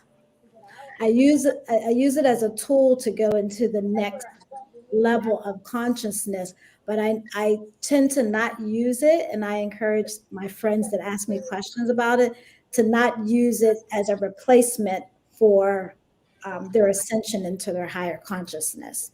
Because like you said, you can hop on that and you not be prepared, and it be a bumpy ride, or you get on that ride and you don't come back. That's even when I go to sleep. I tell my consciousness to remind myself to come back, right, while we're sleeping. But I just wanted to veggie back on that, because that is so, we're the people that are coming into this knowledge. I feel like that they're not, I don't want to use the word work, but that's the only word that's coming to me. They're not doing what needs to be done to go towards their healing, and they're just band-aiding it. Like they're just putting a band-aid on it. Thank you for your words. Brother Ray, welcome to the show. And Baba Phil, if you can hear us. Yes. Can you hear me? Yeah, man, that's a cool icon you got there. What kind of icon is that, man? Oh, that is it's something of it's like a ninja icon. Cool. Thank you. All right, please share your comment or your question.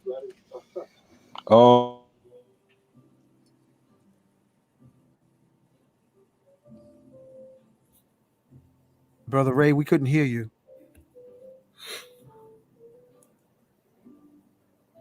Okay, we can't hear you, Brother Ray. You know what? Jump back and come back in and see if the connection's better. All right, we'll hold space for you because we can't hear you, and it looks like your screen might be frozen. All right. By the way, Hank, I sent the link to the webinar registry to your email. Oh, okay. I just posted it because February 18th. That's this weekend, right? Yes. It's a short link, right? It's a short link, right? Yeah, I posted it. Yeah. In the show description tonight. Just to let everybody know, if you're having problems actually getting in or with the registration, send an email to me at my email, which is sanu777 @gmail. That's S as in science, U, NNU 777 @gmail.com. That's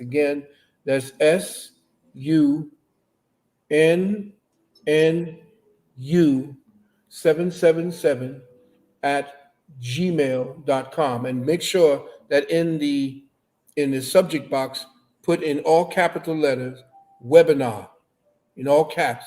That way it's easier for me to know who it is to siphon through my email so that I can get back with you.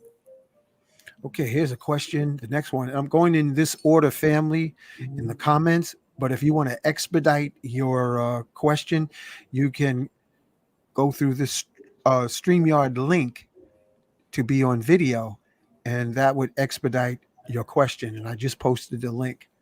All right. Where would they push them to? Would those Leviathan be able to eat in said new area? I don't understand that. I'm not sure. I think I'll try to interpret what is being said. As far as pushing them, where they're actually coming from to go to, like I said, underneath the ice into our oceans, because the Antarctic is not a piece of ice at the bottom of the world, of the globe. It's actually a ring around us that holds the oceans in our own paradigm consciousness. It holds our oceans in. And so when the oceans themselves, waters above and waters below, we are divided the waters above from the waters below by processing the waters that we have where the oceans are and the waters that we breathe that we call the air or the atmosphere, because that's water as well. So the waters are coming in, not only those things that live in the waters themselves, down underneath the ice and underneath down in the trenches and so forth, miles deep. I'm talking about the waters above, that are entities that live in the air the way the fish live in the water. Pardon me. No, that's a verification of fact. Yeah. Somebody, the entities agreed with me at that point. I guess so. So All right. as far as they're able to eat, I don't understand what you mean, but as far as if they're going to have, what are they going to prey upon? Well, it's not only the Leviathan, which are the predators that are being released, but all manners of creatures are being released. And you're going to see them washing up on shore, even some that even look like humans. The next question is from Pharaohs. Hi, Doc. Peace and blessing. Are you in contact with any Elohim that give you advice and facts? The Elohim are my ancestors. And they're in my mitochondria. All you have to do is to tap into that library, because all of your experiences and the experiences of those who were your forefathers and foremothers are locked in that. We already have access to a library of consciousness, and they are accessing the visceral energies of our experiences in what they call the Akasha. I'm not sure if anybody's familiar with what they call the Akasha. The Akasha is supposed to be the library, the experiences of all of humanity, time that humanity began to occupy this consciousness experience. So that's what they're actually experiencing today. That's what the scientists and AI have been tapping into to get all of the information that they have right now that gives them technologies that are 100, 200 years in advance. Because it's nothing new under the sun, as they say. All we're doing is just redesigning what our ancestors have already left down here. And in the air, in the water, as you already know, that Dr. Ito already showed you that water has memory. So when they talk about the Akasha, what else is the Akasha except a memory bank? And so in that water that we have, that we call the air, the atmosphere, the ionosphere, the toposphere, which is the land, the ionosphere, stratosphere, and all these are different pressurized versions of water. And they hold electrostatic information that are in the form of thought forms and in the form of collective consciousness that also exist in the atmosphere. So we essentially are tapping into, or they are as well with AI, tapping into not only the consciousness of ourselves, but also the consciousness that was actually left as a broadcast medium for the way thoughts and different actions, feelings, emotions, all of that is already categorized in what we call the Akasha. Okay, Baba Phil, time check is 9:30. I'm good. Just let us know when you're ready to take a coffee break or tea break, because we got packed house, man. You're pushing almost 500 folks up in here. So now we got a question from Shamsu Haru. Did the Kemetu put a life or death symbol next to a name on a written communication to designate the communication came from a living person? They didn't need to do that.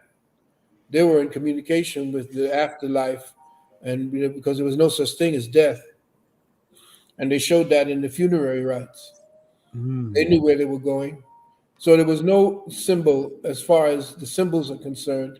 They would tell you what the afterlife is in the physical body and show you through symbolism, what it is in taking on an elevated purpose. In other words, they show you a 90-degree arch, for example. They show you this, the 90-degree arch. Let me see if I can get it up there right. They show you this 90-degree arch. On this level here, they show you people walking. And then on this level, they show you the people walking up. That's them transcending the plane that they're on, going to the other plane. So whenever you look at that, you can see that in the Osirion. This is the Osirion was a place where the temple to Osiris, or the temple to Asa, would show you the different ways that the ancestors used to leave out, that you could actually blink out of third density by understanding how light works at different angles. So when light took a different angle, you could be in another dimension.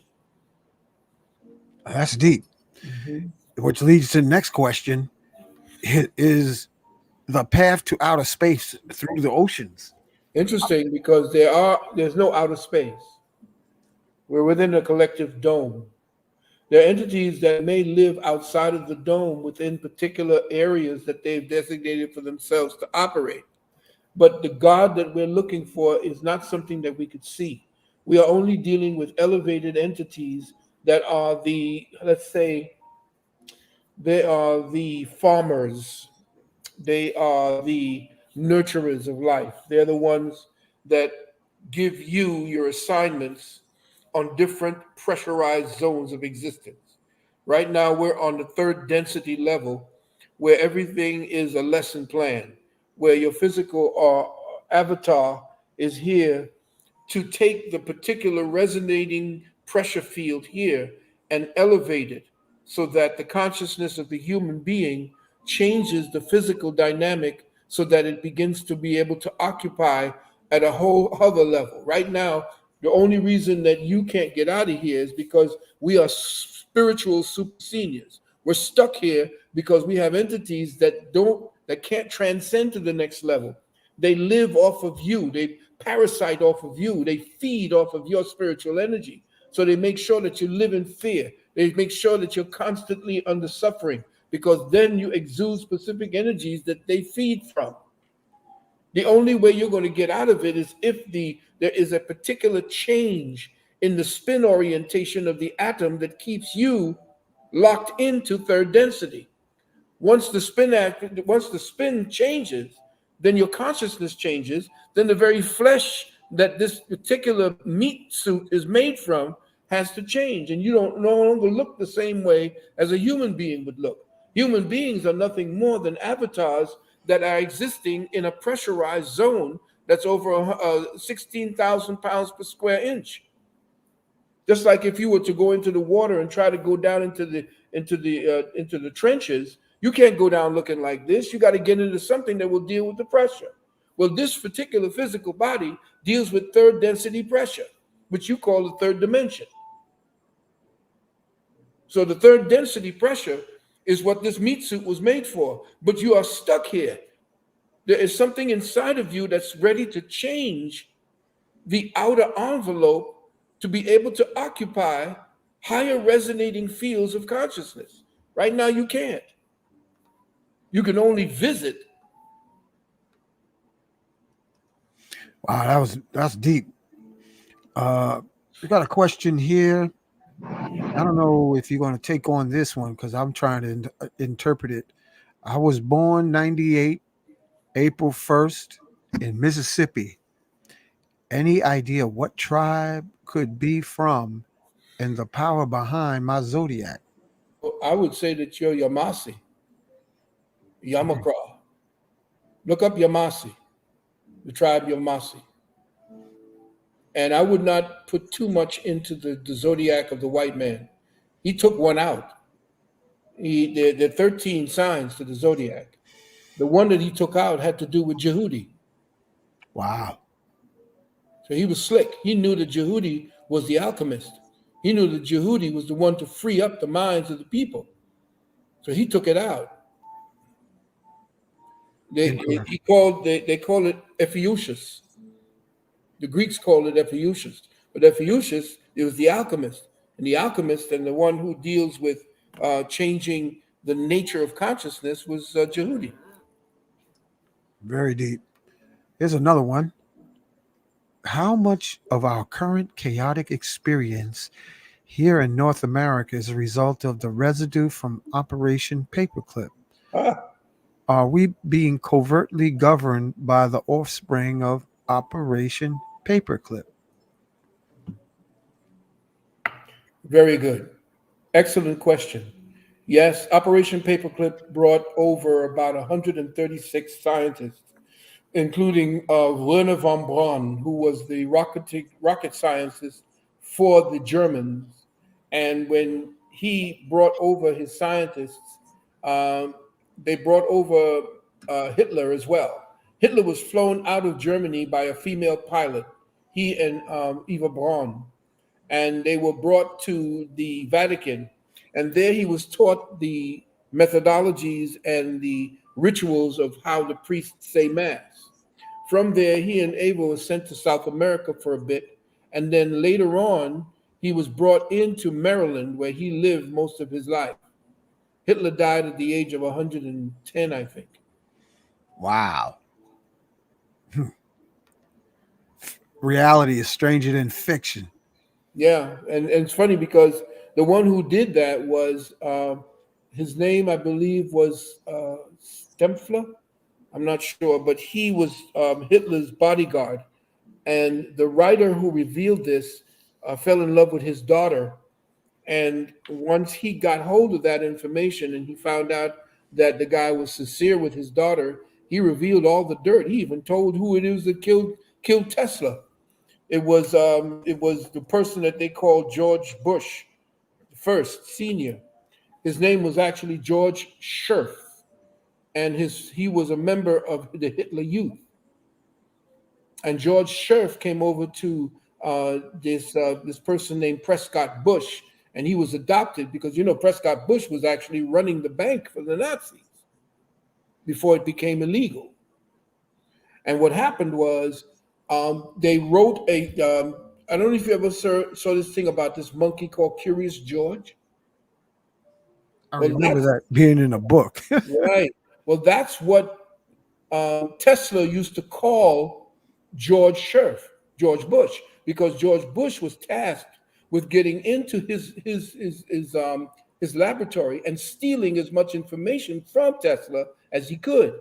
So every time he would catch him in the library, he said, there's Curious George looking around again. Now, the guy who found out who Curious George was, at the time they were about to actually release Curious George to the world as a cartoon, he was found murdered because at that point he was going to reveal who Curious George really was. And they found him behind his garbage cans in his driveway, dead. Wow. Here's another one. Will you please ask Baba how accurate is Leave the World Behind? It's as accurate as those who manufactured that story. Because they have people, your boy Obama, he was the one who was over there trying to, get people. You have to look at what we call predictive programming. How do you get people to agree with to agree with their own slavery, to agree with their own oppression? You have to let them know what they're getting ready to do through the eyes and through the ears of entertainment. You have to remember that these people who are working against humanity know what karma is, what we call karma. They have to tell you what they're getting ready to do to you. Whether you're going to act against it or not, that's none of their business. We're telling you, listen, we're going to screw the hell out of you. We're going to take your rights. We're going to do A, B, and a third. We're going to rape your children. We're going to kill them. We're going to drink their blood. And we're going to show you these little things in little pieces. And then what we're going to do is we're going to take away your ire. We're going to take away your ability to say no by saying yes. A little boy of 4 can say he's a girl, and you better protect that child to say that he is a girl. And we're going to change the laws. We're going to make sure that the woman who is actually the support matrix for humanity, we're going to make her be the leader. But because she bleeds every month, 6 and 7 days, and her hormones and everything with her reasoning goes completely left of field, we're going to give her all the power now. And we're going to make sure that men are seen as the enemy to the woman, who he has been from time immemorial, the one tasked to giving up his life to save and to support and to protect. So now you have made the whole world turn upside down, and the Khazarian mafia is the one who's doing it. Everything you're seeing happening today is based upon the Khazarian mafia following the Jesuits, and the Jesuits who are working for the Black Pope, the Gray Pope, and the White Pope. All 3 of them are working for the 13 families. Man. Okay, here we got another one. What is it? Oh, here's the one. Elder, I sent you a document on AI. Did you get it to review it? Brother Willie. I'm not sure. I've read so much on from the last 10 years on AI before AI became popular. I'm not sure. It's probably something I already know, but if you could resend it, please. Okay. Thank you. Much love, Dr. Phil. I'm holding. A question from, wait a second, Shemsharu. You got it. You got, that's too many questions. Hold that. Come back through, man, because we got your first question. I want to make sure I get the people haven't got a question asked yet. How can be more effective? No, wait a second. That was a mistake from me. Here's one. Dr. Phil, with the Iraqi something. Iraqi dinar. It's their currency. Yeah, the Iraqi war, the 2 of them, was actually to steal their dollar and to steal their artifacts, which essentially had a portal to outside the dome. They're going to play with the dinar for the next year, actually. It's not going to be before March. What you're going to do, get little titillations before that.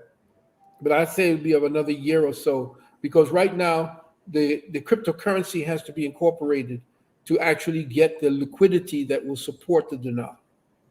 So cryptocurrency essentially is what actually Bitcoin was actually created to stem World War III. Wow.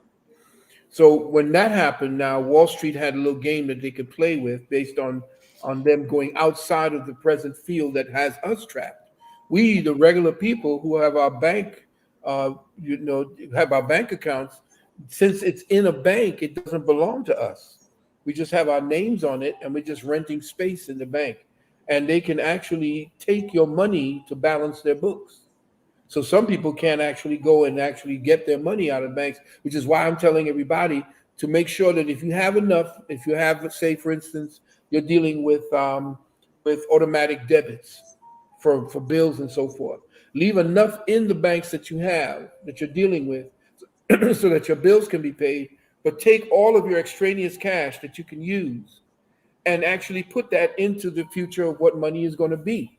And that's XRP, XLM, XDC, HBAR, Cardano, IOTA. There's one coming up that you know nothing about yet, but it's going to be coming up very soon, hopefully, called a Phoenix coin. There's a lot of different coins that are out there that you can actually put in there, but they have to have utility. Make sure they have utility. Do your due diligence on the white paper before you put your money any place, because if they don't have utility for the next 10 to 20 years, you're going to go belly up. Bitcoin is going to be a store of value only. Anybody going to be able to use it? because it takes too much electricity to make. In fact, to make 1 Bitcoin or 2 Bitcoin is equivalent to you taking the entire energy that runs the country of Portugal. Wow. That's why it's not a favorable coin. The way that it's being built up and propped up by Wall Street is BS, it's bull. The one you want is the one that the coin that everybody is now trying to use in order to substitute the liquidity. And I know I'm talking things that a lot of people don't understand, but let's just say that there's something called the rostro vostro, they call it, accounts. Now, every country, say you want to send money to Kenya, you want to send dollars to Kenya. Kenya has to hold a certain amount of dollar to ensure that that transaction takes place. So in each one of the countries around the world, 137, 197 countries, there's a stack of monies that belong to each of the other countries. There's trillions of dollars locked up that once we get onto the blockchain and we start to use XRP, XLM, XDC, and these, all of that liquidity is going to come back into the bank accounts, and they're stalling on that purposely. It will release billions, quadrillions of dollars in liquidity would come back once they adopt a new financial system, but they know they don't have that type of control over the people. And that's the one beautiful blessing that Bitcoin brought when they created it, when the NSA created it, when the CIA created it, because they tell you the CIA created it. This guy that supposedly had created it, if you look at his name breaks down to Central Intelligence. Wow. You talk about the guy who, what's his name? Just went right over my head. Sorry. No worries. Yeah. All right. Here's another one from Poison Gretzky.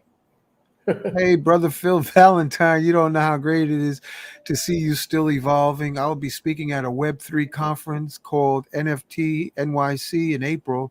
And would really like to discuss blockchain tech. Beautiful. NFTs. I got a few of them myself. Some of them, they say, are going to be worth a nice little penny that I can actually borrow against pretty much in the soon. Yeah, very good. I'm happy. I mean, to report to the people, brother. When you come back, take notes and report to the people. The people must know before this thing actually begins to, before they flip the switch, let's say. You got to get many people now, especially the XRP. XRP is in like 53 cents right now. They say only 10,000 XRP will make you a wealthy person over the next 10 years. And this is for your children and grandchildren. This is generational wealth we're talking about. Wow. You got one here that's a comedian. Is God a comedian? Oh, you got on a t-shirt. Wait a second. Hold on. Let me see. Do that again. XRP. Wow. You got access to some interesting shirts, man. Yeah. Flat Earth to XRP. You got a comedian here says, is God a comedian? Or yeah. I like the after laugh. Yeah. Yeah, that's a good one. I had to put that one up there. Well said. Everything is a joke because we take it too damn seriously. Even us killing off all of the heinous stuff that we're doing, everything essentially evaporates and goes back to normal. Now, the consciousness that you carry after life or after death, if you'll call after death or after transition, that's what comes back and pays the penalty. Wow. Okay. That's why your body comes back feeling a certain way. Thank you greatly, Magnets, Crystals, Pyramids, and Baba Valentine. Energy and frequency from this channel feels like being at home with my true tribe family. I am grateful for your existence. Love and light. Ashe. Okay, let's see what else we got. Let's see. Oh, here's one. Dr. Phil, do you believe in reincarnation? I don't believe in anything. I wait for evidence. Have you seen 3-year-olds and 4-year-olds playing Bach? Oh man, yo. So how could you tell me that child playing Bach at 4 years old and doing the things that you see these young children doing, that there's no such thing as what we call reincarnation? Yo, Phil, there's a brother, Cosmo Temple, brother Izor. He was a cab driver, and he said he picked up a nurse that was frazzled because she delivered a baby, and the baby started singing opera. Yeah, yeah. I'm telling you, the reincarnation is based upon how you leave, and that's why the shaman is always. He says life is preparation for the transition from out into the afterlife. What you are doing here now is to prepare you to leave with the lesson that you're going to carry to the next life. This is the third. This is the third. What's that? The theory, and this is what all religions are based on. They're based on a scientific premise that there's no such thing as death.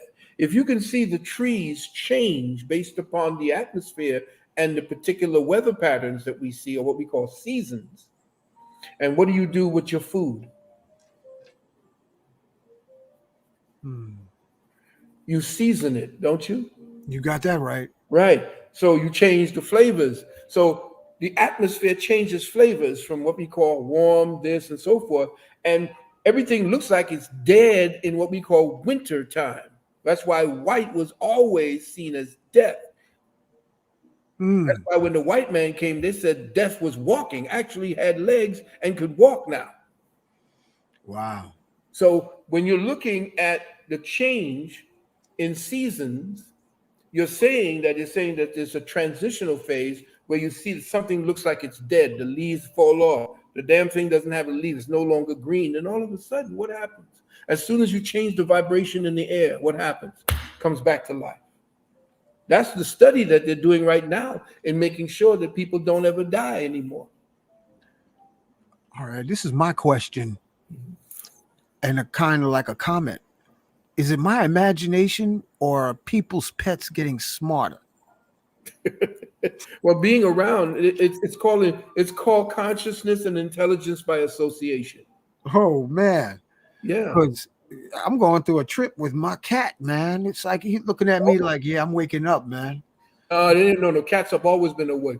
Cats can see things beyond what you see. They see the way that predators see. Wow.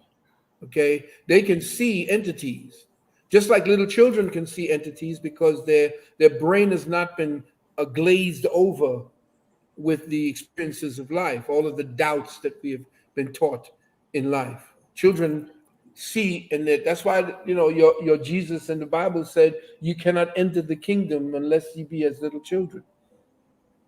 You don't have any kind of things hanging over your head that says, "Oh, that's no good," or "Oh man, look at that person's ugly," and so forth. There's no judgment there. So once that field of judgment is parted, you could see a little girl stand there by the grave of her grandmother, and all of a sudden start talking to her grandmother, and there's nobody there. Yeah, I had that happen. I had that happen to me too with my grandmother. Yeah. Yeah, when I was yeah, I think I told the story about it. One time I woke up, I had to go to the bathroom. I think it was about 2 or 3 in the morning, and I had to go to the bathroom. And where we lived at that time, the door was, a old little rickety place, and there's a small partition right there that you could see if there's anybody in there. And I looked in there, and there I saw my grandmother like this sitting on the toilet. I said, "Oh, I gotta go." And then I looked again, and there she is. So I went over to my mother. I had to feel through the darkness. I went to her. I said, Mom, I gotta go to the bathroom, Mom. And she said, "Well, go to the bathroom. Go ahead." She said, "Well," I said, "Grandma's sitting there." He said, "Grandma's sitting on the toilet?" She said, "I said, yes, yeah." I said, come on. When my mother came over to the toilet, bathroom, she opened the door up and said, "Go ahead and go in the bathroom." A month later, we found out, and this is after I had visited her. The whole family had visited her. Matter of fact, remember, she had 15 children. So when we went down to see her, everybody went down to see her because she had started to lose her mind. She become into a mental frame where they start going to Alzheimer's and so forth. And so what happened, essentially, she is, when that happened, a month later, she passed away. Less than a month later, she passed away. But when we went there to Trinidad to see her, everybody was there. It must have been like 80, 90, 100 people, all different cousins from her. She was the matriarch at that time. But she would sit there, and everybody would come up to her, and her daughters or her sons would come up and say, "This is so and so," and introduce their children. I had dozens of cousins, and so I was over there playing with, running around, acting like the fool. And when I came there, my grandmother and me were real close. When I went up to her, she didn't speak to anybody else. As soon as I went up there, my mother said, she said, "Mama," she said, "this is Philip." And all of a sudden, she said, "Pip," because she used to call me Pip. And all of a sudden, the whole, that thing when they said, what's his name said something and everybody in the room turns and goes silent. That's exactly what happened in Trinidad. And when she said Pip, and I was saying, "Yeah, well, Grandma's talking to me. Hi, Ma." I said, "Hi, Grandma." I used to love, because she had these huge tatas, and I used to love to just lay down on them tatas. And just, "Yes, Grandma." And she used to sing to me and stuff like that. So she said, "Pip," and I said, "Yeah, Grandma." And she said, "Pip, Pip." She said, "Kiss." She said, "Oh, look at that, Pip." So, and then after I went, everybody saying, "Oh shit, Grandma's talking." So everybody started running in the house. "Man is talking." After I left, she just went back into her state. Wow. And I know that experience because my mother keeps repeating. She kept repeating it, God rest her soul. She kept repeating it to me, telling me, "You have something that you have to do. You have something special that you need to do." That's awesome. All right, here we go. If Baba Phil, listen, you got a lot of grandkids here tonight. It's over 500 and counting. Yeah, I'm gonna go. Yeah, I'll go until I'll tell you when. All right, you give me the cue because listen, that video that's only like a minuscule amount of people who are listening and they got questions up to Gazoo. All right, here's the one from 839. What happened when we were going past the Arctic wall? Any idea what life would be like? Well, we don't go past the Arctic wall. It's the actual center of the earth. It's where the so-called tree of life existed. What's his name? Cameron tried to show you that with Avatar, that tree that they lived in. He was playing that game. He's trying to show you what time it was. That Arctic wall, there's no Arctic wall there. That wall is an artificial wall placed there by governments so that you don't know what's really going on up there. They have a serious storage of generational seeds up there, so that when they destroy or they start to wipe out humanity, which they essentially started that up already 2 years ago, over 2 or 3 million people have already passed, and more are going to start dying off within the next 5 to 10 years from so-called diseases that just crop up. And they're going to die off younger and younger. Why? Because the younger and younger ones, the most healthy ones, those are the new messiahs. Those are the ones that are coming to change things. So they had to attack the next generation, and they're doing it chemically. Wow. Okay. Brooklyn Bud says, should we go into the light for reincarnation, or should we turn our backs to the light and say up yours and venture out into space? I had to add that, Brooklyn Bud. Well, I tell you what, my brother Brooklyn, I tell you, what you're dealing with essentially is an artificial light. Get the series called the Illuminati. What is it called? It was by it's a 4-part series, and the Equividium.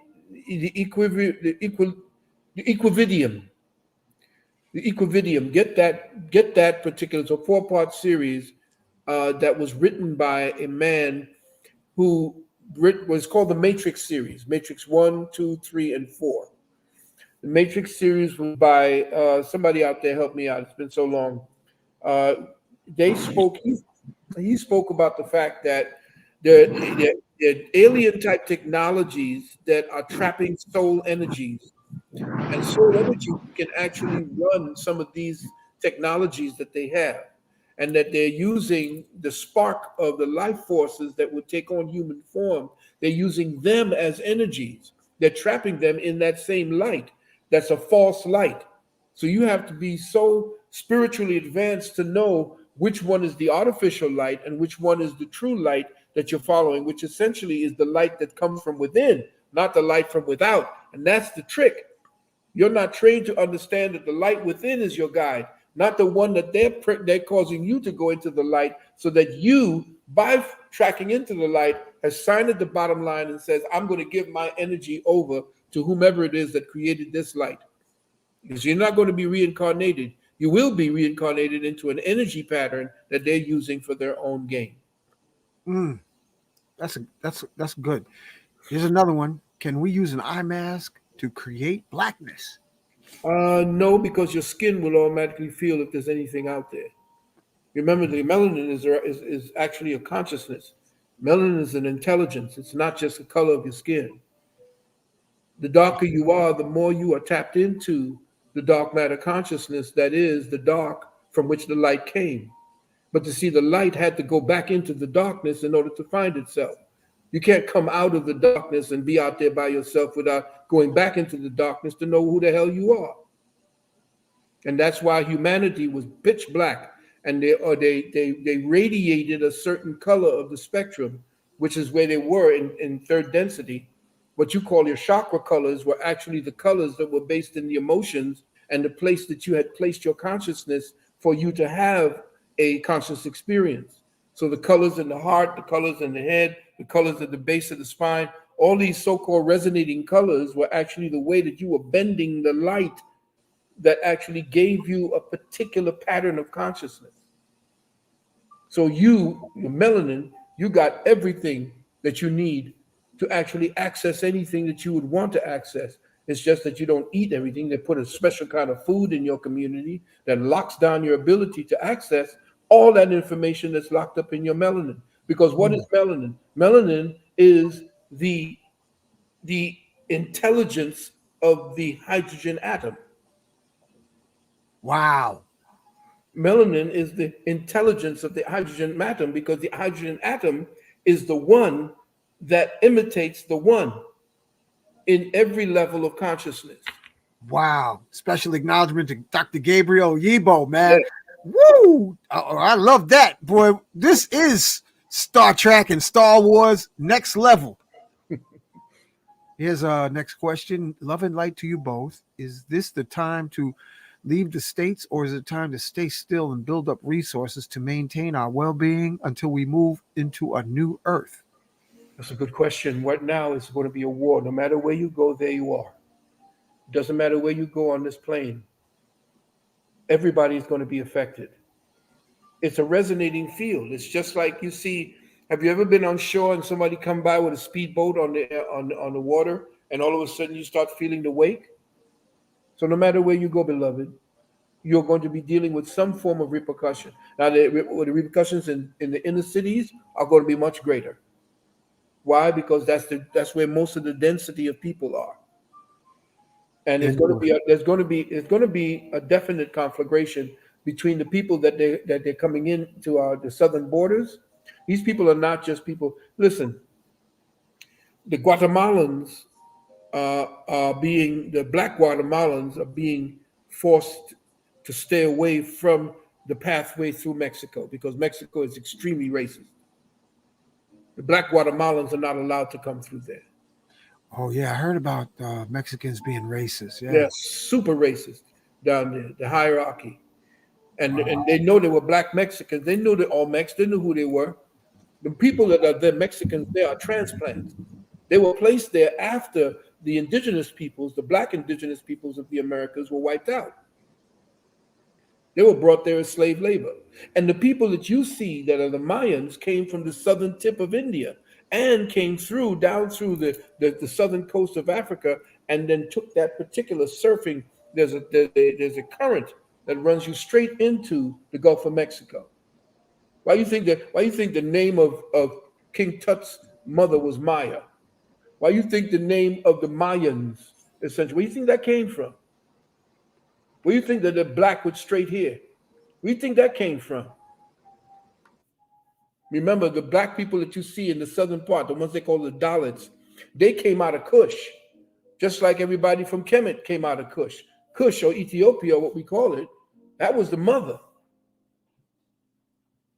That's where Zeus actually used to go to vacation. The god Zeus was black. Uh-oh. Okay. Here's a comment that someone said. Dr. V, I need to hear this. I need to hear this. I have a 4-year-old. He was scared 2 years ago, but now he is starting to notice spiritually since he was born. I've been playing you, Dr. Panic, you, Brother Panic, Dr. Blair, and Bobby. Yeah. Yeah, he recognized that immediately. So did my grandson. You know, my son recognized it immediately as well. They know when you're talking the truth. It resonates into them. And sometimes because they come with a contract that says they need to have the truth beaten into them, what you need to do is you need to guide them through that, especially when you got sons, because you got to detox the sons from all of the feminizing of foods, the feminizing influences, all of that. And you got to detox them from this gang shit that they've been focused in. It's sickening to start the way that they elevated gang culture to the point somebody said to me, man, you need to be more respectful about the Crip Walk. Crip Walk? Crip Walk? Everybody's doing a Crip Walk. You know what you're doing? Oh, it looks so good to do. Keep it gangster, y'all. Keep it gangster. Do you ever hear any of your superstars who actually sang songs of love and brought upliftment to you through the music ever talk about keeping it gangster? Look at your mindsets. Look at who you have now elevated. You've actually have a mouthpiece called Cardi B. She's a whore. And she's a criminal. She ripped people off, and they got her talking to the president. And look at this. Who's this other one there that's pregnant and doing all kind of nasty stuff on somebody red. It's filthy. Your system, the system was hijacked. They took over the music in order to destroy the current generations that you see here, because our generations only sang about love. And when we talk to our women, we sang nothing but love to our women. We extolled them. Yeah. We knew what it is that they represented to us. And but the feminism made them use that same energy of love that men used to write poetry about, used to go to war for. They twisted that around and said that's your enemy. But now we got this thing about gangster getting ready to kill, and how much grills and all this superficial bullshit that people are shooting and killing one another in Chicago, in California, in New York. That's the army we need. Where do you think them guns are coming from? You're aiming them at each other. That's fine. There's this guy that my son turned me on to. His name is Charlton White or somebody like that. Charlton White or something like that. He's talking about how the gangs are killing one another, and they're all proud of it. Oh, Charleston White. Charleston, something like that. Yeah. But you're killing one another. You're shooting your brother and your sister, the people that would definitely be the person that would stand beside you to fight this beast. Charleston White also said that, basically saying that the other gangs and the other cultures are laughing at the way the Bloods and the Crips are self-annihilating and providing no businesses, nothing to show for the gangs, that other communities go to the gangs for the loans that they can't get at the bank to start business. And they take on their names. They call themselves Rockefellers. They call all the different things, all the communities go to. It's ridiculous how we essentially are followers, but everything that we put out there makes money for everybody else but us, builds up communities, schools, and everything for everybody else but us. Why? Why? Because they are controlling our music.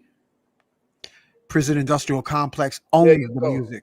And until we know that the guns are being aimed at the wrong people, because they're nothing but your brothers, and you over there squabbling about which block you're going to control, when they're controlling the entire fucking state that you're in, and the country, the world.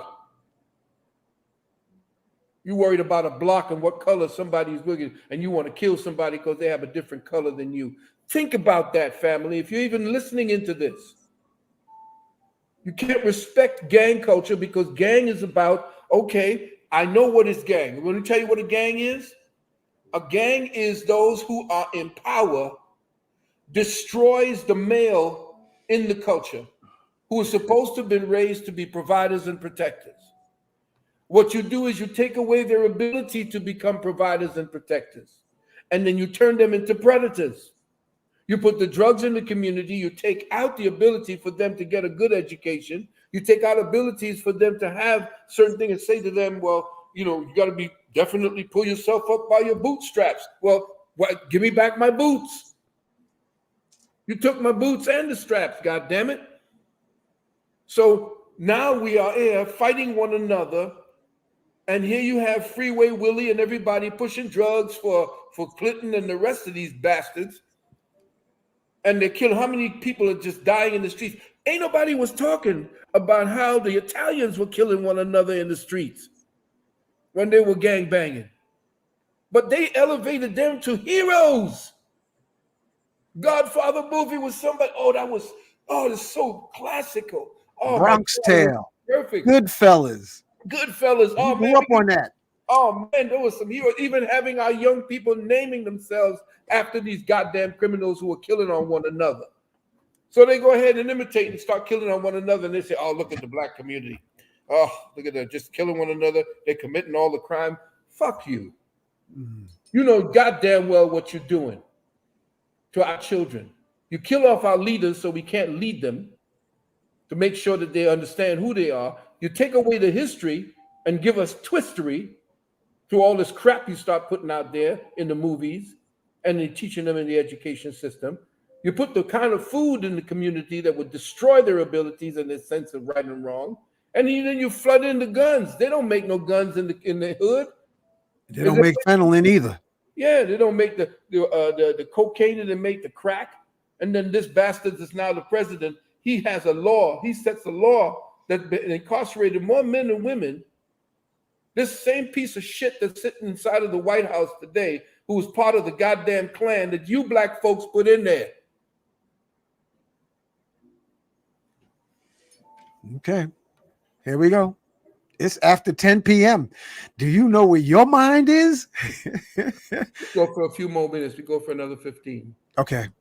When one has a near-death experience, is it possible to bring an entity back from another realm? And that sounds straight out of a movie. Yeah, if you're weak, if your aura is weak, that's why they feed you what they feed you. That's why they teach you what they teach you. Fear disables the aura. Remember, your aura right now is a resistor. It's not just something that's just, glowing off of your body. Your aura is the resistor. And it's also a compression zone that's keeping all the molecules and all the atoms that make up your body from flying apart. The aura is what is known as a morphogenetic field. It's called a form holding field. It's holding you together so that you don't fly apart. Now, that form holding field can be breached depending on the thought process that's keeping it active and animating it, the food that you're eating, everything, and the outside influence that you're dealing with. You can actually bring in parasites that can actually get into you, and especially the thought processes you have. If you have thought processes that's based in fear, apprehension, hate, greed, all of these so-called 7 deadly sins, what you're doing is you're causing attenuations in the field. You're causing spirals in the field that these entities can actually enter into. Okay. Uncle Baba, I wanted to add on to Veggie back on it. It was kind of like a question. So one of my friends a few days ago, I was checking in on her, and she was explaining to me that her mother is suffering from Alzheimer's. This was just a beautiful woman, very active in social justice. Her and her husband, known in our area for him being an attorney and her being a teacher and an advocate for school. So she said that she was going through Alzheimer's. And at that moment, she said it to me, something I had a download that said, what if the people that we say are having Alzheimer's or dementia, what if they're actually, their mind is going through such a phase that they've decided when they've ventured off, little by little, they've disconnected themselves from this realm, but they're functioning in another realm. Yeah. So I used to say that about my patients in a hospital because before I had that download a few days ago, I used to say that the people who went to dementia closed off their brain and had such a traumatic situation that happened that they went back to the place in which they had the most power and they were safe, right? Because they couldn't get out of this mental thing that they had going on. Because I would have some patients that before supposedly going in through dementia, they were very nice people. Now they're like, one patient, I never even heard the word except for in a movie. He was like, I don't like Blondie and take Blackie with you, because we were trying to clean him up. And I was like, Blackie? But he was fairly youngish, kind of, sort of. So what do you think about that? Is it possible that as vast as our mind is that we're having so much trauma living in this realm and in this space that just go for so far and then we just don't come back, or maybe don't have the ability to come back? No, what it is Alzheimer's is a giving up. It's a giving up on the pressure it takes to stay conscious and sane. And it's about reverting back to the time when you were a child and you were less responsible for your actions. You didn't need to be responsible for your actions at that time. So what about the violence? Oh, well, I guess if they're having a temper tantrum, that's almost like a child. So indeed, it's called what I say about people who had Alzheimer's, it's that them reverting back to the terrible two, as they call them. And when you look at Alzheimer's, did this woman have any sons? 2. She had 2 sons? 2 sons and 1 daughter.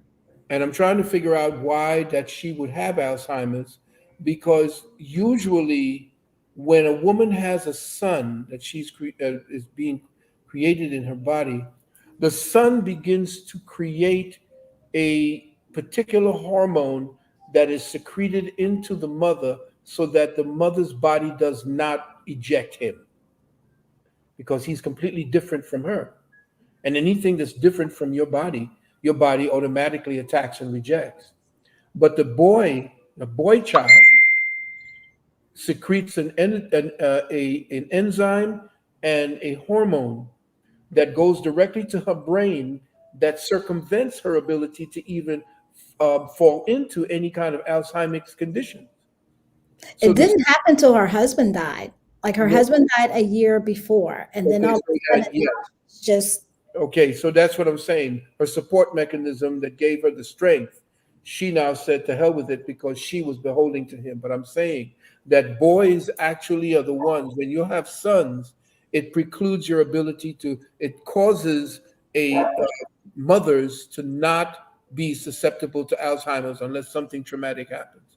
Boys protect mothers when they have sons. That's why they always wanted sons at the beginning, because the sons gave something to the mother in the secretion for the boy to survive. He needed to do something to survive in his mother, and to do that, his mother had to know the rest of her consciousness, and the body's consciousness had to know that this was part of her and that she should nurture it. And that particular is what circumvented her from having these dementia principles back in the days. Or in the later years. So having the son, not the daughter, but the son is the one who actually protected the mother from that. But unless she had a certain type of eating habit, unless she went through some kind of trauma when she was a child and she held on to that, and she was very much caught into the type of energy that her husband gave to her and helped her with, that could have been a trauma trigger at that point that completely circumvented the ability that her sons had created within her. And then she just went ahead and said, well, the hell with it. I took on too much pressure. I can't do what my husband did to keep me sane. There's nobody around that did what my husband did to keep me sane. I said, the hell with it. You all come. I took care of everybody else. Y'all come on and take care of me. Yes, yes, and she was like that. I mean, she, Mhm. yes, Yeah. very famous in our just to have that such a great mind, and just now Yeah. it's just disappearing. And Yeah. her daughter now is taking care of her. So I instantly told her that, and she was like, "Well, it is an adventure, whatever realm she is in. It's an adventure every day." Yeah.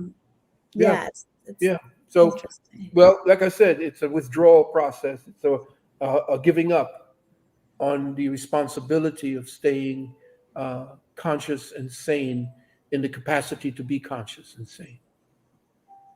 We do live in an ugly world. Just Wow. another realm of escaping, I suppose. Yeah. Thank you. All right. Well, Baba, big brother, Yeah.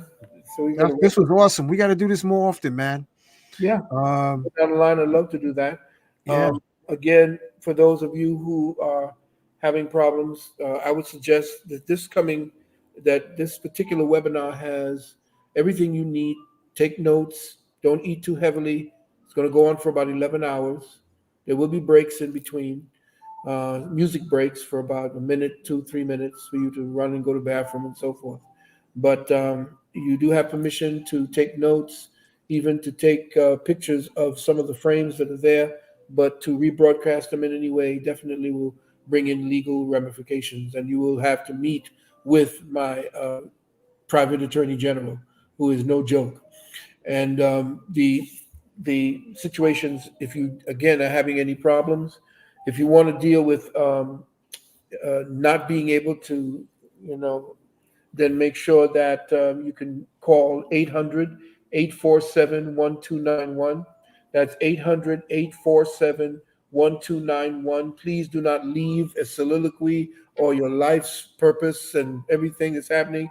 Just give me your telephone number, repeat it twice so that we can get back to you. Sometimes you all call in with phones that do not give off anything, so real quiet, or some of you all whisper. No, speak up, speak out, give your number, and then give a short a reason why it is you're calling. We do the exemption process. It takes about 3.5 hours for each process. So, you know, make sure that you do want me to go through this paperwork.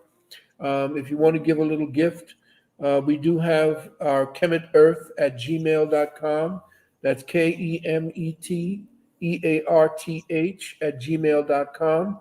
Also, when you do click the link in order to get your link for the webinar, it will say Earth Outreach International. That is one of the companies that we have that we send out food and water to different parts. When the hurricane hit Haiti, we were the ones sending clothing and food and water over there at that time through that organization we created. So don't worry about it. Yes, that's part of it. Again, What's that number? 1-800 what? 847 847 12 1291. 1291. And you said the second thing was that the donation link? Yeah, the donation link to our PayPal, because they shut down not only my site, my YouTube site, they shut down my what do you call it, my Cash App. Okay, what's your PayPal? Kemet, KEMET Earth, EARTH, one word, kemetearth@gmail.com. Okay. And again, remember, if you're having a problem, you can always email me at sanu777 @gmail. S as in science, UNNU777 @gmail.com. And just put into the subject box, all caps, webinar, WEBINAR. And I will answer you as expeditiously as I can. Okay, I'm putting that up right now. So hold on 1 second. Sanu777 @gmail.com, right? That's correct. Okay, here we And go. of course, my school. Everybody's been asking me about the school. My university classes, which is 3 months in extension, my university classes begin on the 23rd of March. And to be there, I guess if you want to do with that, go to UKSNOW. Take this notes down because he's not there to take it. UKS, that's U as in United, K as in King, S as in Science, NOW.org. Click registration and fill out the form. In the last box, put you are registering for MPSY1. That's M, for those, MPSY1, and that's for spring semester. Okay? The spring semester begins at 23rd of March, right after 21st, which is springtime. Okay. Thanks again, everyone. Thank you for your comments, your questions. Thank you, Gianita. Thank you, Laverne, and thank you for Baba Phil. You got an open VIP invitation to return. With that being said, family, let me just share this. If you want to join the WhatsApp group. My daughter, I'm sorry. My daughter said that when she listens to you speak, you soothe her soul. Oh, give thanks and praise. All right. And this is the QR for the WhatsApp group for networking and sharing information. More than welcome to join. Then the last thing, we're just going to close out with the Akasha video. So, family, all of the show description for the upcoming event this Sunday, the 18th, yes, is in the show description. And also you have the information on the ticker tape. Is that good enough, big bro? Yes, it is. Thank you very much. Except maybe you can add the UKSNOW.org, which is the website to our university. Oh, okay. Hold on 1 second. Let me put that up. Say that again. UKS NOW. UKS NOW. NOW. UKS Now. That's University of Communication Sciences Now. UKSNOW.org. .org. That's correct. That's okay. our university's website. All right. And when you log in, there's a pop-up that comes on. A pop-up that comes on immediately. Put your email in there so that you be added to our mailing list and you get all of our updates. Okay, so let me put that also. UKSNOW.org. Indeed. And Ed Banner. So I'll put that. Is that correct? No, UKS, not OKS. Oh, all right. Hey, got it. UKS. Right. All right. There it is. UKS. UKS. All right. And then we put this here. Show. Did I do that right? Yes, that's the one. All right. And this is for the upcoming classes? Classes on the 23rd, which will begin the metaphysical psychology course. That's where we get really deep into the deeper metaphysics. Ashe. Yeah. All right. Well, thank you, family. Thank you, everyone, for your kind attention. Yes. And until next time.